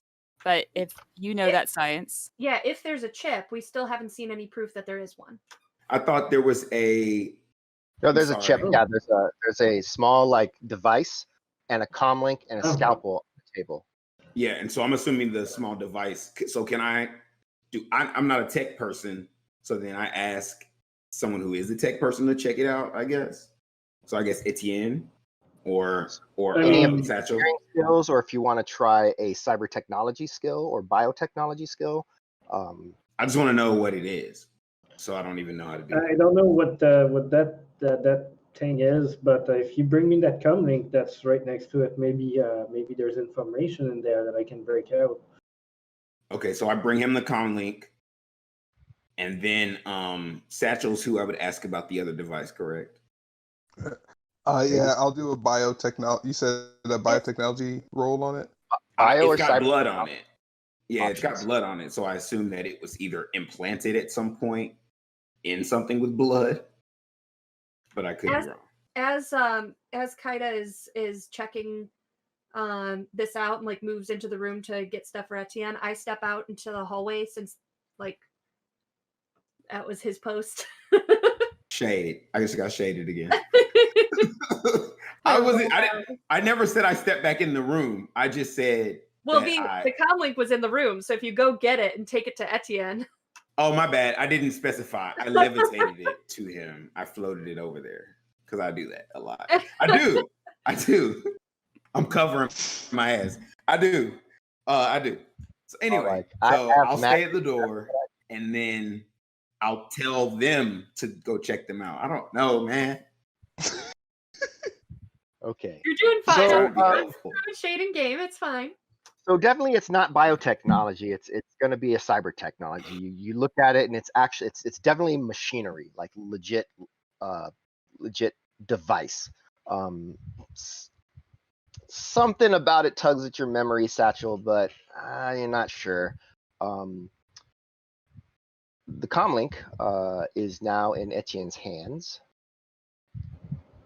Yeah. What kind of comlink is it? Does it seem like something that would be a corporate issue, or is it more of a personal comlink? No, it seems corporate. It looks like it's got it's not one of the standard market comlinks. No. There, just because I took it and I'm gonna roll my comlink knowledge. Okay. 4 hits. So Etienne knows everything about that comlink. Yeah. I mean, so the object itself, not what's in there. Right.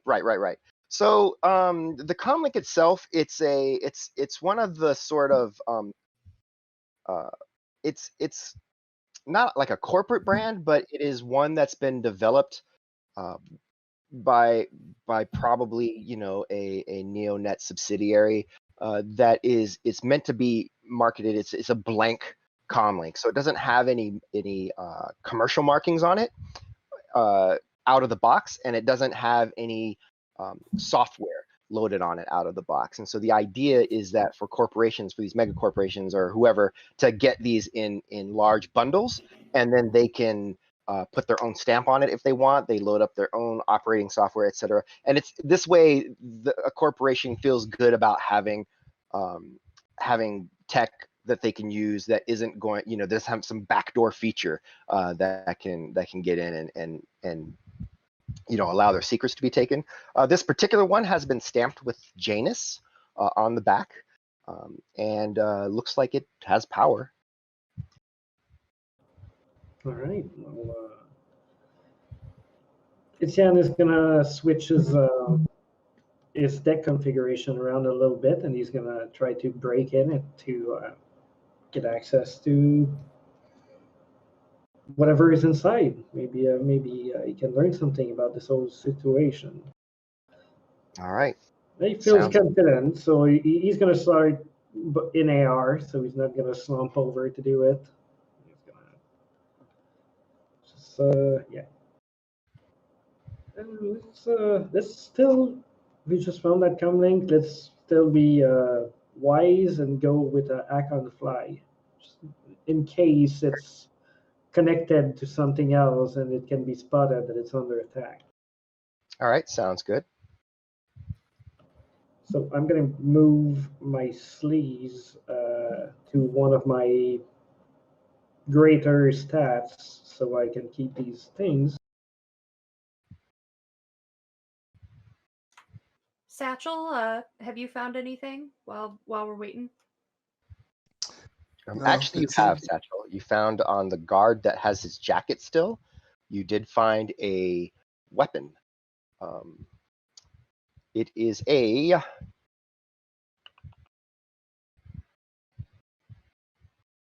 Ares Predator 5 with 2 spare clips. Looks like regular ammo. And also a couple of Janus comlinks that are off. So I'll pick up the gun and the 2 clips. Is it like, what kind of gun is it? Is it like a machine gun? Like Ares automatic? Predator 5 is just a heavy pistol, like a heavy semi-automatic. Can I tell if it's been fired? It has not been fired. Just a gun and some ammo. Nothing else of note. Well, and his armor jacket that says Janus in big letters on the back. Oh, yeah. And it seems like these were Janus guards. Take what you can, because we can always fence it if we don't need it. I have already pocketed them. I got 2 hits on my hacking act on the fly test, but I'm going to use the edge given to me by kind Sir Laurent. Sir Nadeau, pardon. Earlier in the game, so I'm going to re-roll my misses. Okay. Oh wow! So Yeah. you have 5 hits total. I rolled 1 hit, so you have 4 hits, 4 net hits, which gives you 2 points of information along with the hack. So happily, you do find there are right there at the beginning. They're just like, when you open a file explorer and it has like your most recent, files that you've been messing with. So they're right there. There's 2 files. It looks like 2 video files. Would you you just want to watch them on your own, or do you want to broadcast them? He will broadcast them to everyone who wants to watch them, but before he's going to maybe scan them for data bombs. Sure, make a matrix perception test. Yeah. Because in the Matrix, if you're not careful, you can get your face blown out. It's not that big a deal. I kind of like my 2 face. hits. Just a little bit of brain bleed. You do not find any data bombs. Okay, well, I'm going to visualize the first video with and share it with the others. All right. So this video appears to be, looks like, where'd it go? Yeah, it looks like the back of someone's neck. And some black hair that's kind of short and kind of stops, right here. But then the neck itself, you see, it's the tail end of the video. It's basically they've opened up the back of their neck, and you see them pulling out what appears to be that small device that is on the table from the back of the neck. So that's the first one. Looks like they're using it to, hard to say, like maybe then like beaming that to another device so she could see what she was doing. The other one is a video, not video. It was it was a command was being sent through the comlink to another device. Activate, and it was pressed, and then every time the response on the activate is no signal found.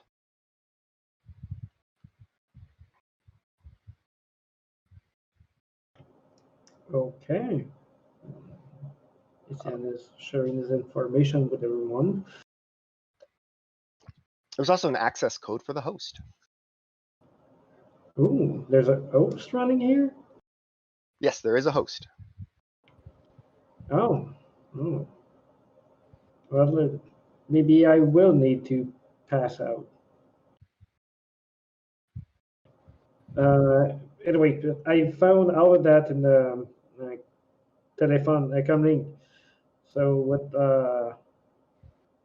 what did you guys find over things? Found a gun. Well, that's good. Satchel's pretty happy about that. I'll go ahead and take the armor jacket off the guy. It's more to fence. I could try and take a look at that chip. Satchel, if you want to like help me or show me what you saw when you looked at it first, maybe. Sure. So, like, I thought it was some kind of biotech, but it seems like it's beyond my knowledge. It seems to be it's a cyber technology. All right. As Gertrude looks at it, if you want to roll cyber technology.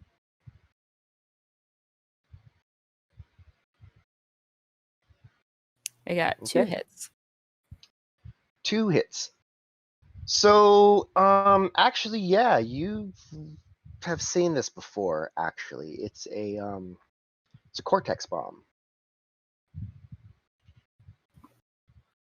So I don't know what y'all probably heard about this. These cortex bombs that blow up your brains. Yeah, like in the trids. Yeah, Wait, those... this is one. Oh, these things are real? They're very real, and for someone to remove it on her own, on herself, is either a really skilled doctor, a very desperate person, or possibly unstable, or maybe all three. Yeah, but according to the video, they were removing it, right? Or maybe I misunderstood what Danny described as part of it. No, that's what they removed from the back of the neck. Just kind of under here. Duryea, you're not using push to talk again. No, I wasn't saying anything. No, I'm kidding. You can keep talk to everyone in their mind. Look, that's what we're doing. We're mind linked. So I think, just to change the theory I had before, I thought it was a tracking device at first, but it's not. They were experimenting on these 12 ladies to make them to turn them into Janus weapons. That's my theory. And they enhance their abilities. Somehow, some way, number 12 woke up, busted out of the thing. They tried to apprehend her because security came. You know, the doctor was like, security. And then they came in, she real quick. And then once they were out, I guess she used the camera to see, or I don't know why she filmed it, but she then took it out because you said they have to be crazy, or they'd have to have a high pain tolerance, or be very strong. She cut it out of her. Smart. I mean, or she be could very be a smart. doctor. She could be all three of these things. Mm-hmm. Wait, did And then she took it out, patched herself up with the med kit, and took off. I imagine you in a past life played one of those detectives on the old trids that like you have all this evidence, and instead of just listing out the evidence, you're like, this is the story. This is the story, yes. Because it has to make great sense. Story.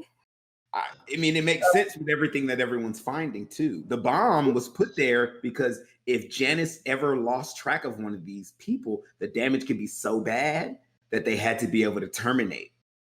It's an insurance policy. Why did they remove it?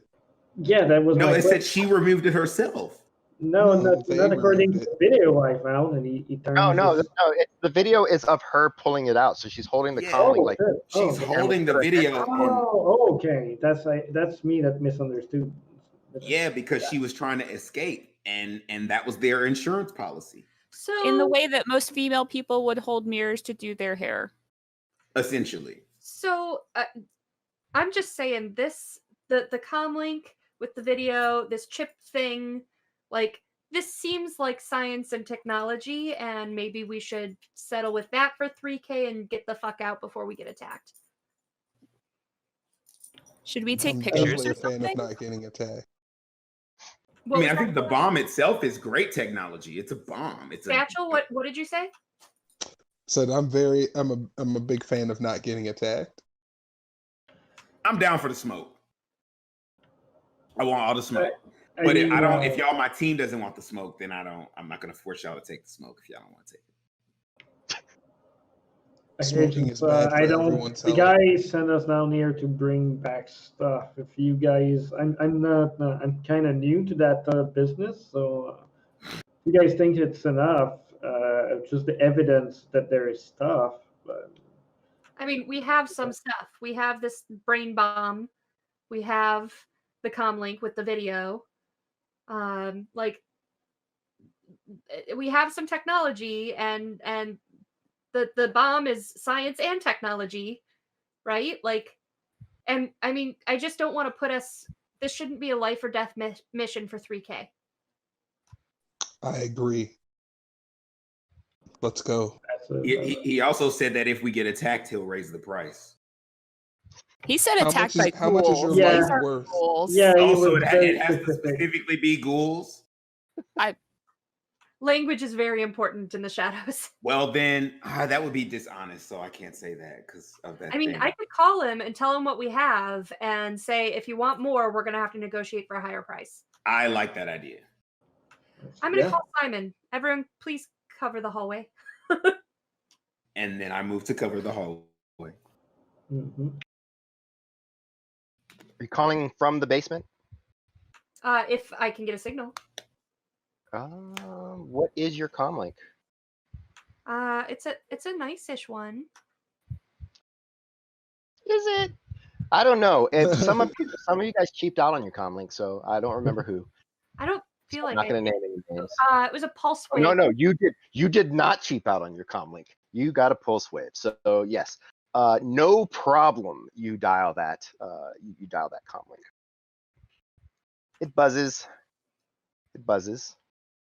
It buzzes. Then it makes a connection. You see a ceiling, because it's just like mostly a blank beige, but then every like half a second there's this whoop, whoop kind of thing on the side, and you realize it's a ceiling fan that's spinning. And you hear, oh, hold on, and then you hear some crashing, something bangs, and then a moment later you've got Simon. I'm gonna make sure the audio is playing through my earbuds so that like this isn't happening loudly in the middle of.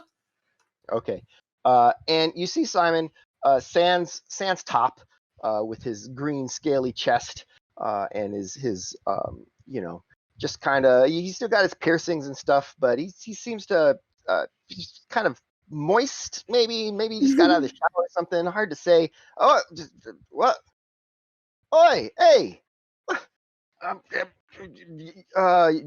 You make it to Janice, all right?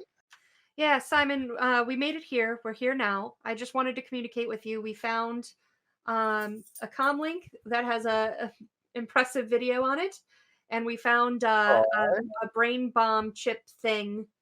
So we found some science and technology. So we're thinking of calling it here. There's something also that has escaped here that looks like a science experiment that could beat the shit out of a group of 3 people at least, several with guns. So I'm happy to give you what we've got, but if you want us to continue and search for more, we're gonna need to talk about that price again. What you mean something escaped? I turn the link around to show the tube that's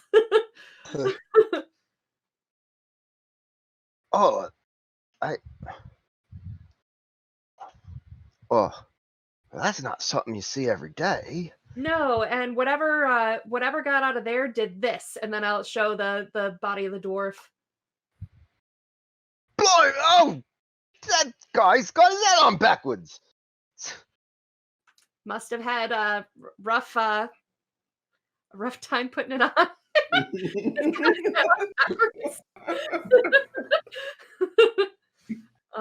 Yeah.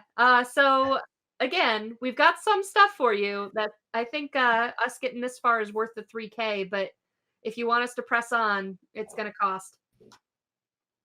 All right. Well, honestly, I think you've confirmed what we were looking for. So just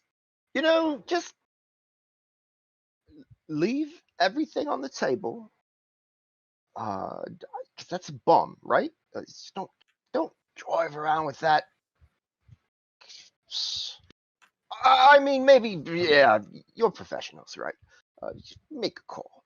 But I'll say I want to tease him and grab something that's not the bomb and like toss it in the air and be like, "Oh, like this?" I say you've earned the 3,000. So just let's meet at and as he's stuttering to like try to find where to go, I say, send me the location, and I disconnect the call because like I'm not keeping my team here any longer with this thing down here. Like it's not happening, so I'm out. Okay. So yeah, you disconnect it. Yeah. So are we stacking people or are we leaving? We are leaving right now. We got enough. Let's take the comm link and we're out. Let's be quiet and careful. All right. All right. So quietly and carefully, you exit Janus Industries and the nightmare in the basement. Time to drive, perhaps, to Midway Airport and maybe get the rest of your job done. Why don't we go ahead, Gertrude, and get another driving test, -2, and just, make sure you don't crash on the way.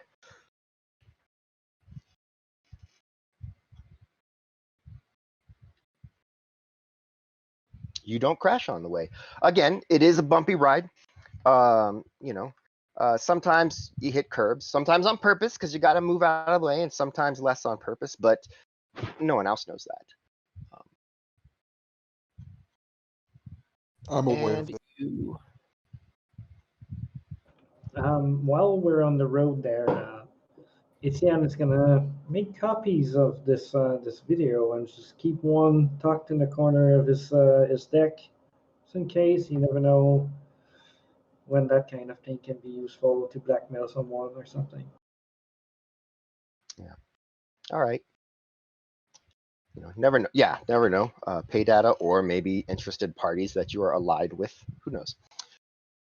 So, does anyone have a Chicago area knowledge, or maybe I think smugglers, or we talked about this last week that none of us actually took any Chicago knowledge.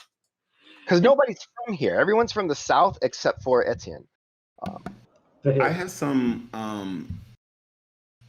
organized crime knowledge.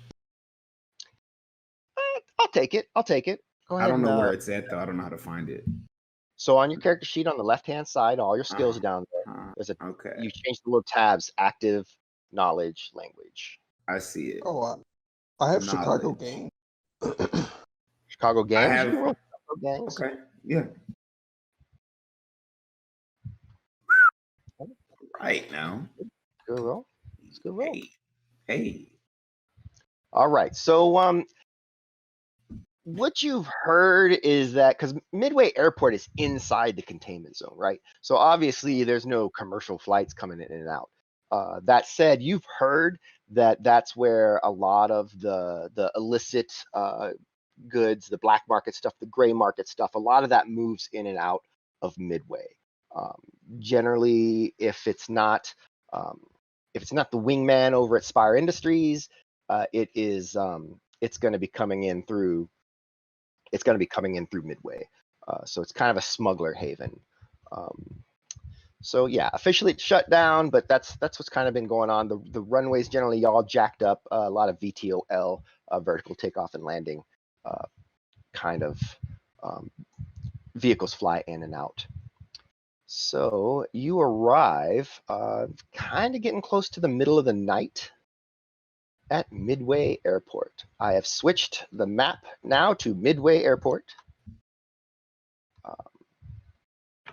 That's on my side of row 20. I don't know. Now it is. Pretty big map. So this is all like where you guys are going to be on this map is general. We're not doing extreme tactical movement here.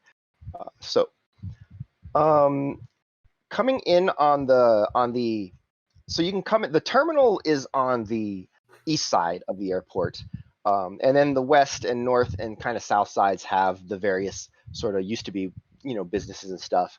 So probably each of those is kind of run by maybe one smuggler group or another, and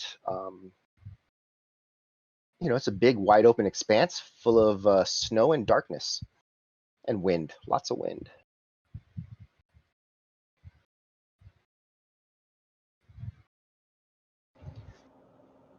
Okay. So this is the one that's supposed to be on a tower somewhere, where there are airports Right. with lots of towers. The control tower, probably. Yeah, I think they said control tower. I look at Etienne and I go, "Could you?" Yeah, I'll see if I can find that on the matrix first. All right. Go ahead and give us that matrix perception test.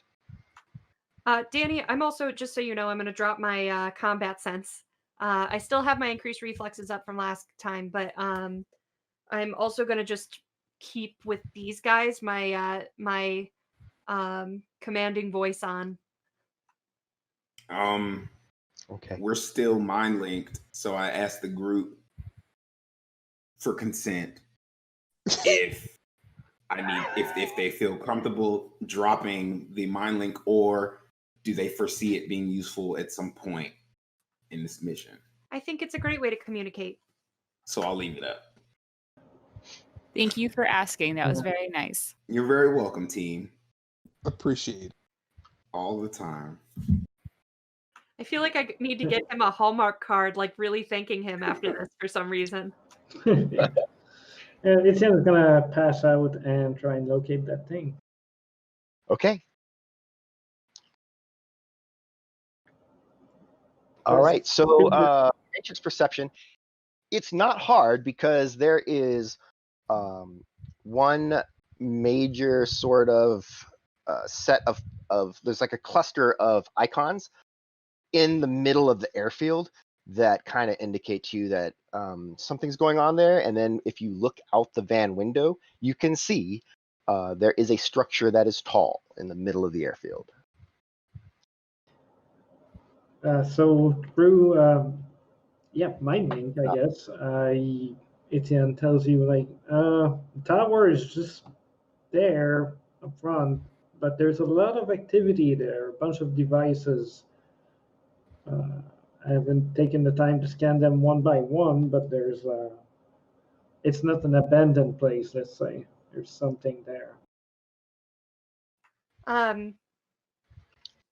Gertrude, maybe we should park a little ways away. And then I look at Kaida. You want to do your thing where you make us sneaky sneaks? Alrighty. So there's a couple of things you can do, Duryea, for this with Kaida. So you can cast invisibility a bunch of times, and that's really taxing. Or you can summon a spirit that can then put a concealment upon the group, which here's my question. Increases.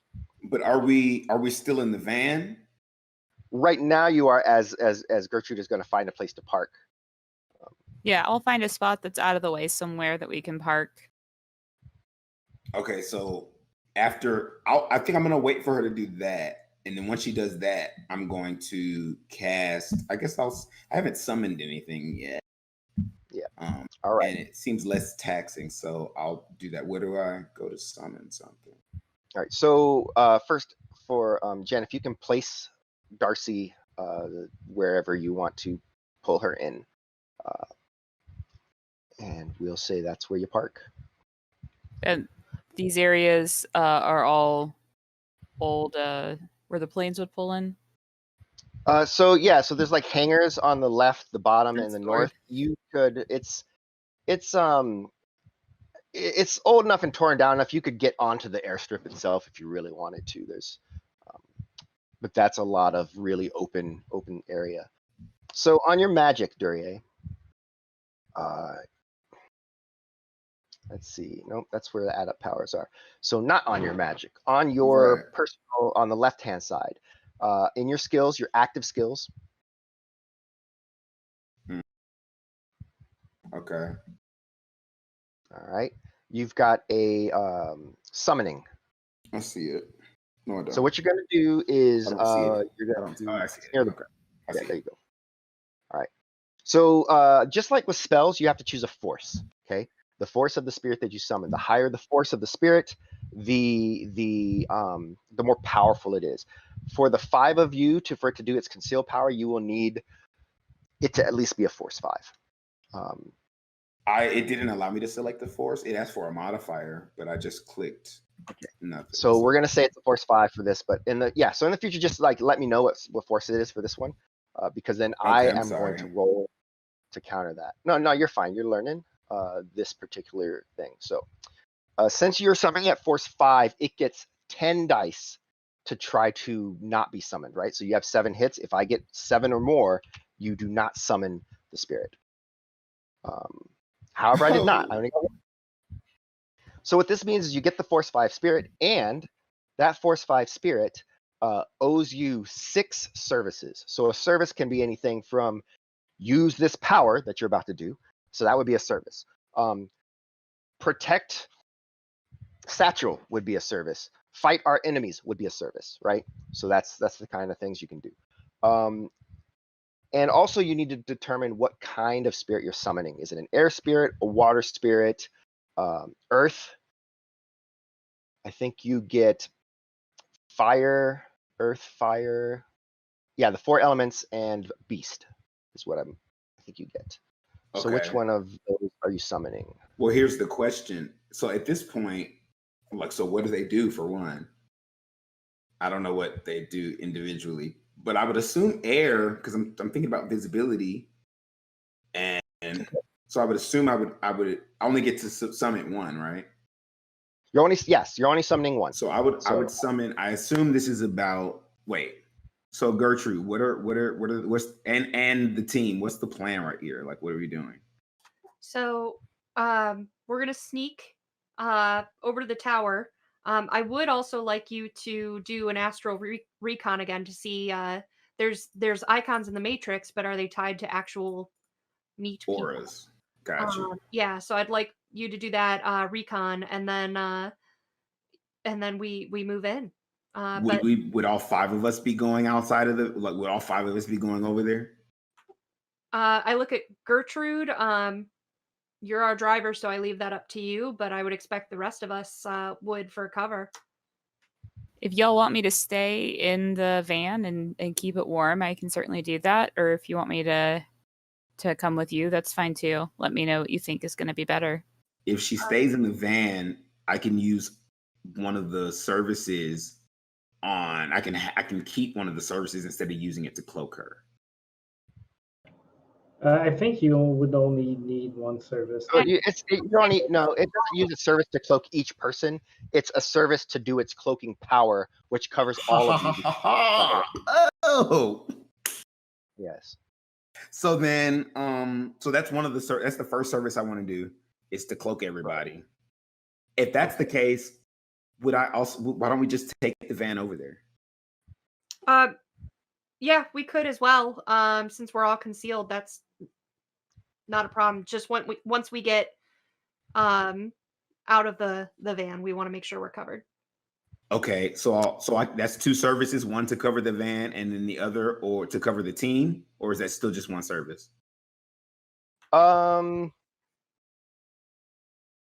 It depends on what you mean. Like if you just say if someone attacks us, like help defend, and that's just general, that's one. But yeah, and then it would watch the van and you guys. So basically what I want to do is I want to keep us concealed as we go there and when we get out of the van. I do want the spirit to protect us in case we're attacked by anything as well.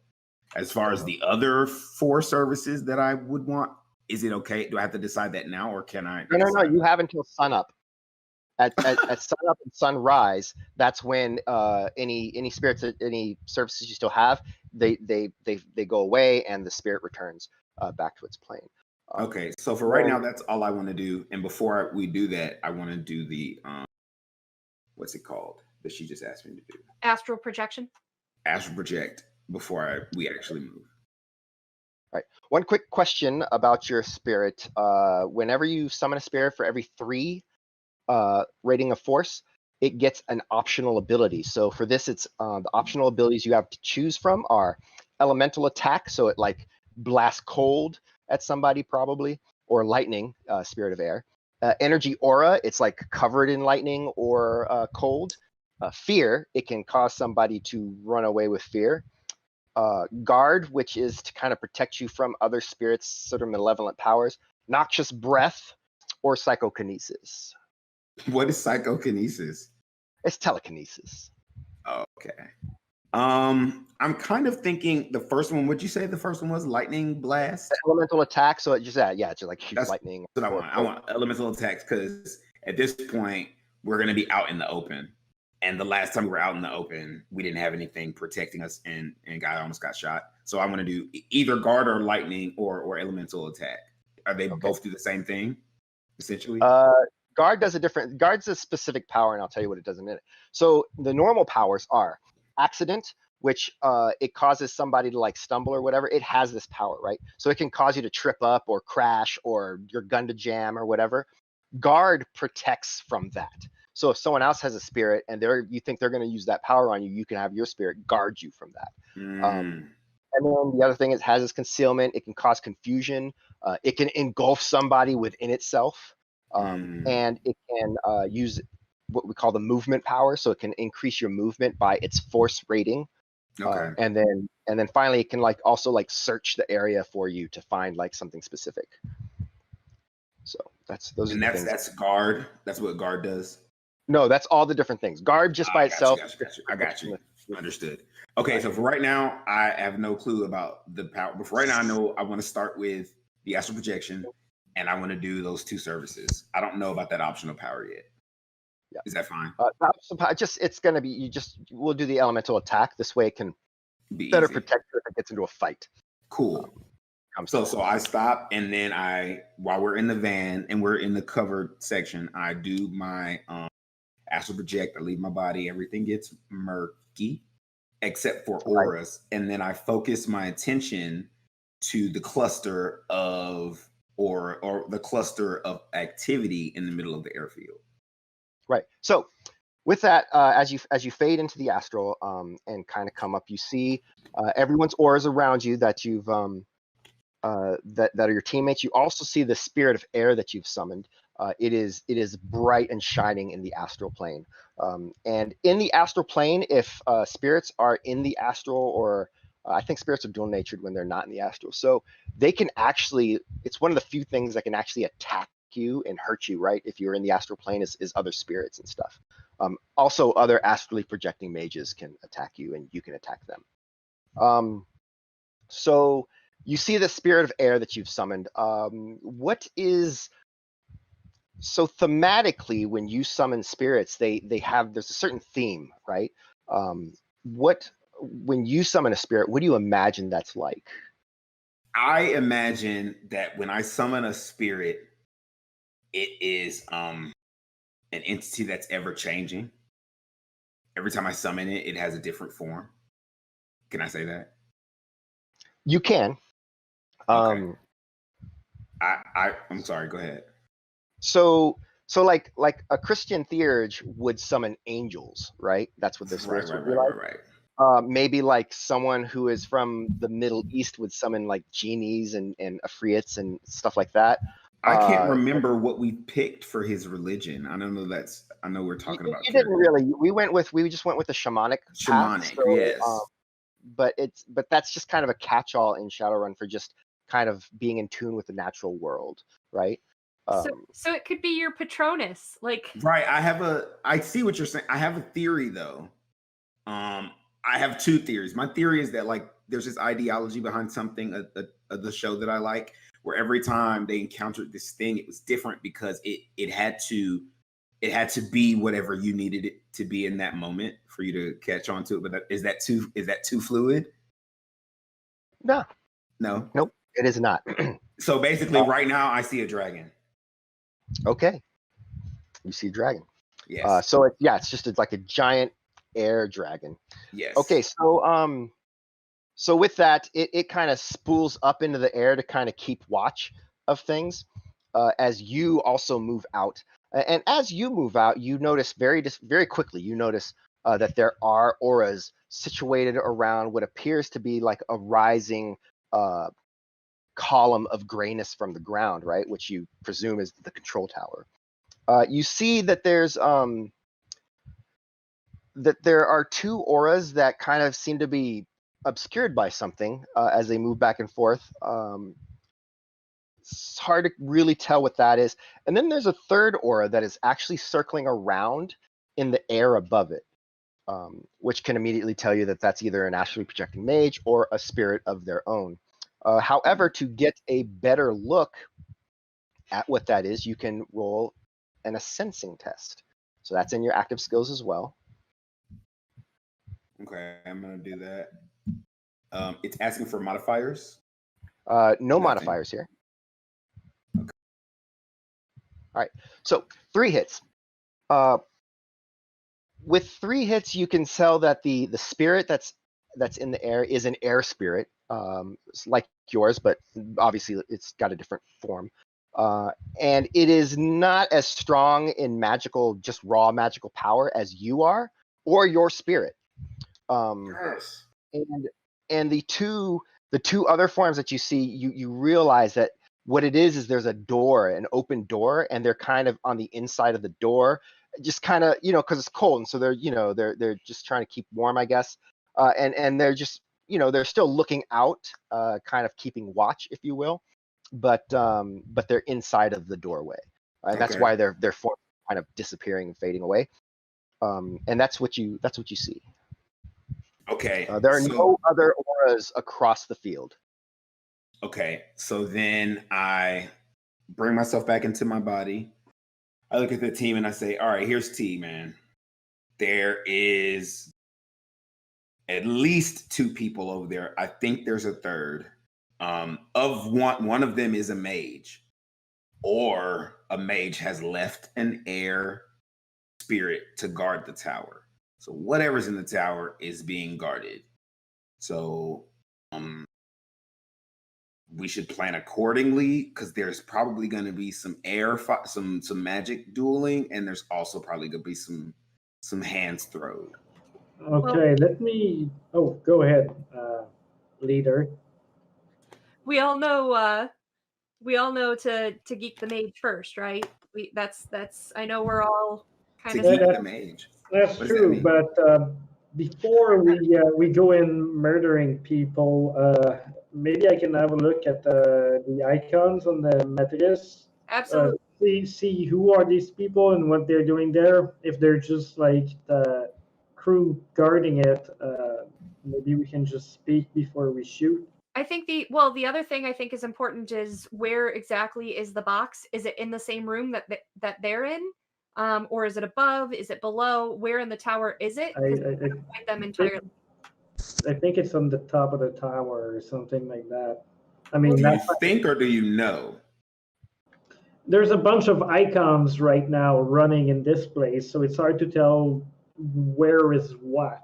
So I need to unknit that to see if I can find it. But if I remember correctly, Princess said they were up above, both of them. So is it possible?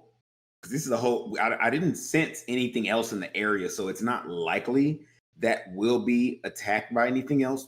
But I still don't want to risk it. So is it possible that we can shut down the power here? Wouldn't be in our. Yeah, I guess it would be possible, but as I said, maybe we try and figure out who these people are and what they're doing there before we. You want to negotiate with the people. I want to know before we do something. I just look at the leader and see what she's gonna say. I don't necessarily think we need to know what they're doing here. I think the fact that we were hired implies that we need to get something here that under normal means. Otherwise they could just have it hired Comcast. Like well, no, they can't. We're in the middle of it, like nowhere in this CZ whatever the letter zone. Yeah, but I mean, especially since someone took a shot at you, that we're putting something here that people don't want here. I'm not saying by any means, and we haven't talked about this as a team, but there are ways to get by people without murder, and I would prefer that. Yeah. So you know, I think that if there's a way to just get up to the tower, find where this box is, switch out the boxes, and not be seen, let's just do it. Okay, so I have an idea, a new idea. But here's the I issue. love your ideas. Here's the issue, though. We're forgetting that there's an air elemental swirling around this tower. So I'm not sure if there is a way for us to do this without the air elemental knowing that we're there. Now, the people, sure, but this elemental, which is I'm pretty sure is there to guard it, is gonna see us. They're gonna, even if we can get close. Not necessarily. Okay, why is We that? can still sneak. Past the elemental spirit? It's still possible, especially if we can also see if it's got a path. Sometimes they, oh my gosh, I'm so sorry guys. My past mage is coming out here. But we can see if they've got a routine, like if they do rounds that are regular, because then we can time it. There's different ways we can do it, but we haven't talked about what are our options for just getting up there. Let's figure that out first, and then see what is going to be a roadblock to getting that up. Like we could do the same plan as before, since I have I can just levitate up there. We could borrow a VTOL. I mean, I didn't. Last time they got the box, but this time, if they spot me flying up and up there, they might just nail me good. I'm not sure. I've got the perfect idea. We can do a physical mask, and we could go in there pretending to be airport workers. But if there's That's a great idea. And then we could just be doing routine maintenance. Hey, how about we go there and we're like, hey, we're the Matrix repair guys. Yes, we could do that. Because that's what we are.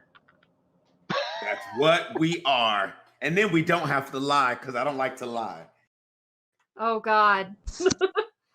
Yeah, that's absolutely, if we can just get in the front door, that's even better. But we don't even need everybody to go in. No, we don't. But again, keep in mind, like we should do some research on what the routine is for maintenance like this. You know, if we can see scheduling, because do maintenance workers come to do this at midnight, or is it? I have an even better idea. Oh my God! Remember the idea about shutting off the power? Considering we caused the problem ourselves that we have to go fix, right? You guys do realize that this matrix that we're fixing is run by a Trid pirate known as Princess Quantum. It's not Comcast. It's not whatever you have here. If these people are defending the box and the station, they may very well work for her. I didn't understand any of that. All of that just went over my head. Why don't you just use your spirit to cloak Etienne, and then have your spirit take Etienne up there, protect Etienne. The reason you won't do that, Duryea, is because the spirit sees astrally. So magical abilities and stuff, instead of being dimmed down in the astral, they're really bright. So if you cast invisibility on yourself, for example, yeah, you're invisible, but on the astral plane, you're super bright because you have your own aura, and you have the magic aura on you, right? Mm-hmm. So that's why that's your response to Satchel. So then I turn to Satchel and I say, I'm the magic man, okay? And then I go back to the group, and I say, and I'm like, now I think the reason that I like the idea of Gertie staying with the van. We can take the van over there, even though if I have my my spirit cloaking us, does that also make our aura brighter? Yes, because the spirit is using magic to do it. So the spirit's gonna see us coming anyway. So here's what we're gonna do. I'm just gonna have to kill the spirit, guys. I'm gonna have to do it, or we're gonna have to do it, and I just don't know if there's another way. I don't see a way around us getting rid of the spirit. Part of the problem out of game Duryea that's problematic with that is a summoned spirit has a direct line to their mage. So if that spirit sees us, the mage knows we're here. Yes. And if you kill the spirit, the mage knows you killed the spirit, or the mage knows somebody killed their spirit, right? Right, but the issue is this. So then we can't so that means we can't use magic to go over there. We don't know yet. So let's figure out first, like, let's think about what all of our options are. Okay. And then, like, how we want to deal with them. So one option that we discussed we are not going to do is float him on up there and do this, right? We came up with the physical mask idea to get us in the door as you know, and try to sneak past the spirit. Maybe it could happen, maybe it couldn't, but we need to understand more about the airport routine maintenance that gets done for that. So that would take some research. Another option could be we run in, we hit it hard, and we go, right? Like that's always an option. May not be the best option. Option 4, you know, as Etienne said, maybe we talk to them. Like there's different things and different approaches that we can take, and we can come up with the pros and cons with them. But I think we have time. We don't have a deadline. So let's talk about all the options. Like let's pick one, talk about the pros and cons, and then move on to the next one. Cool? Yeah. With me. Etienne, did you have something to say? You don't need to raise your hand. Well, it's just it helps when everyone is trying not to talk at the same time. Does anyone know the gangs or organization around here that may be likely to, you know, be in that tower or own this particular spot? Are they Satchel friendly? does. I mean, Satchel know all about that gang life. Oh, Yes, Akash. oh, Come okay. with Yeah, I speak can up speak and now. enlighten us. Okay. Oh, I mean, yeah, as he fidgets after, you know, everybody just shits on him all day today. Like, I got so, too many people on my goddamn team. yeah, I will go ahead and be like, yeah, well, I think these are a bunch of smugglers. I'm pretty sure that Midway is the hub for smuggling and whatnot. But, well, what the fuck do I know, right? And then I don't know. That's exactly he what just I'm goes asking. back. What do you know? Absolutely nothing. And then he just puts his sword back in his sheath. Oh. Can I make a Plan 5 suggestion? Absolutely. There are lots of VTOLs hanging around. There are some VTOLs hanging around. What is a VTOL? What- Is what are it that long stair thing? It's like a plane, but it goes up. It's like a plane plus a helicopter, so it goes up and then side to side instead of taking off this way. Okay. You know So these. we could borrow one and go up to the top of the tower. That's my rigor. That's why what it's you Plan want to do? 5. I mean, Something else we could do, here's another idea. We cause a distraction, lures them out, or at least lures the attention somewhere else while we do what we need to do. That's, I mean, creating a distraction somewhere else is helpful. What about this air elemental that's there? The air elemental, the air elemental might go check out that distraction. So, But regardless of what happens, if their attention is somewhere else, we may have to deal with less of them than. so yeah. Let's just blow something up and see what happens. Oh, Something no, else. no. No, I'm saying far away from them. Let's just blow up something on the other side of the airport and see how they respond. I mean, we're here to fix an internet bug, so maybe getting the cops involved because we created a big explosion might not be. I mean, it's distracting. I mean, we can talk the distraction avenue. Let's wait on the blowing stuff up. But I think that's the only distraction that I know of. I'm sorry. All right. So with that, as the team sits on the west side of the airport, trying to determine the best avenue of approach, whether diplomacy or overwhelming force or chicanery, how will they go about making it to the tower here? Because that is our 3-hour mark. We are at the end of the show today. We will come back next week and see how things turn out at Midway.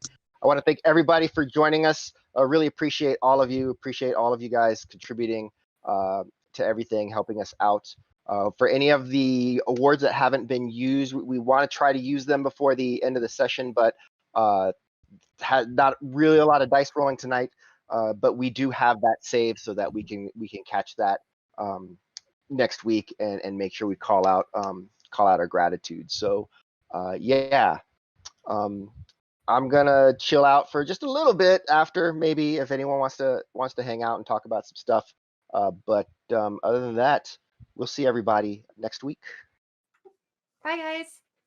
Don't forget to check out Deuces. Patreon.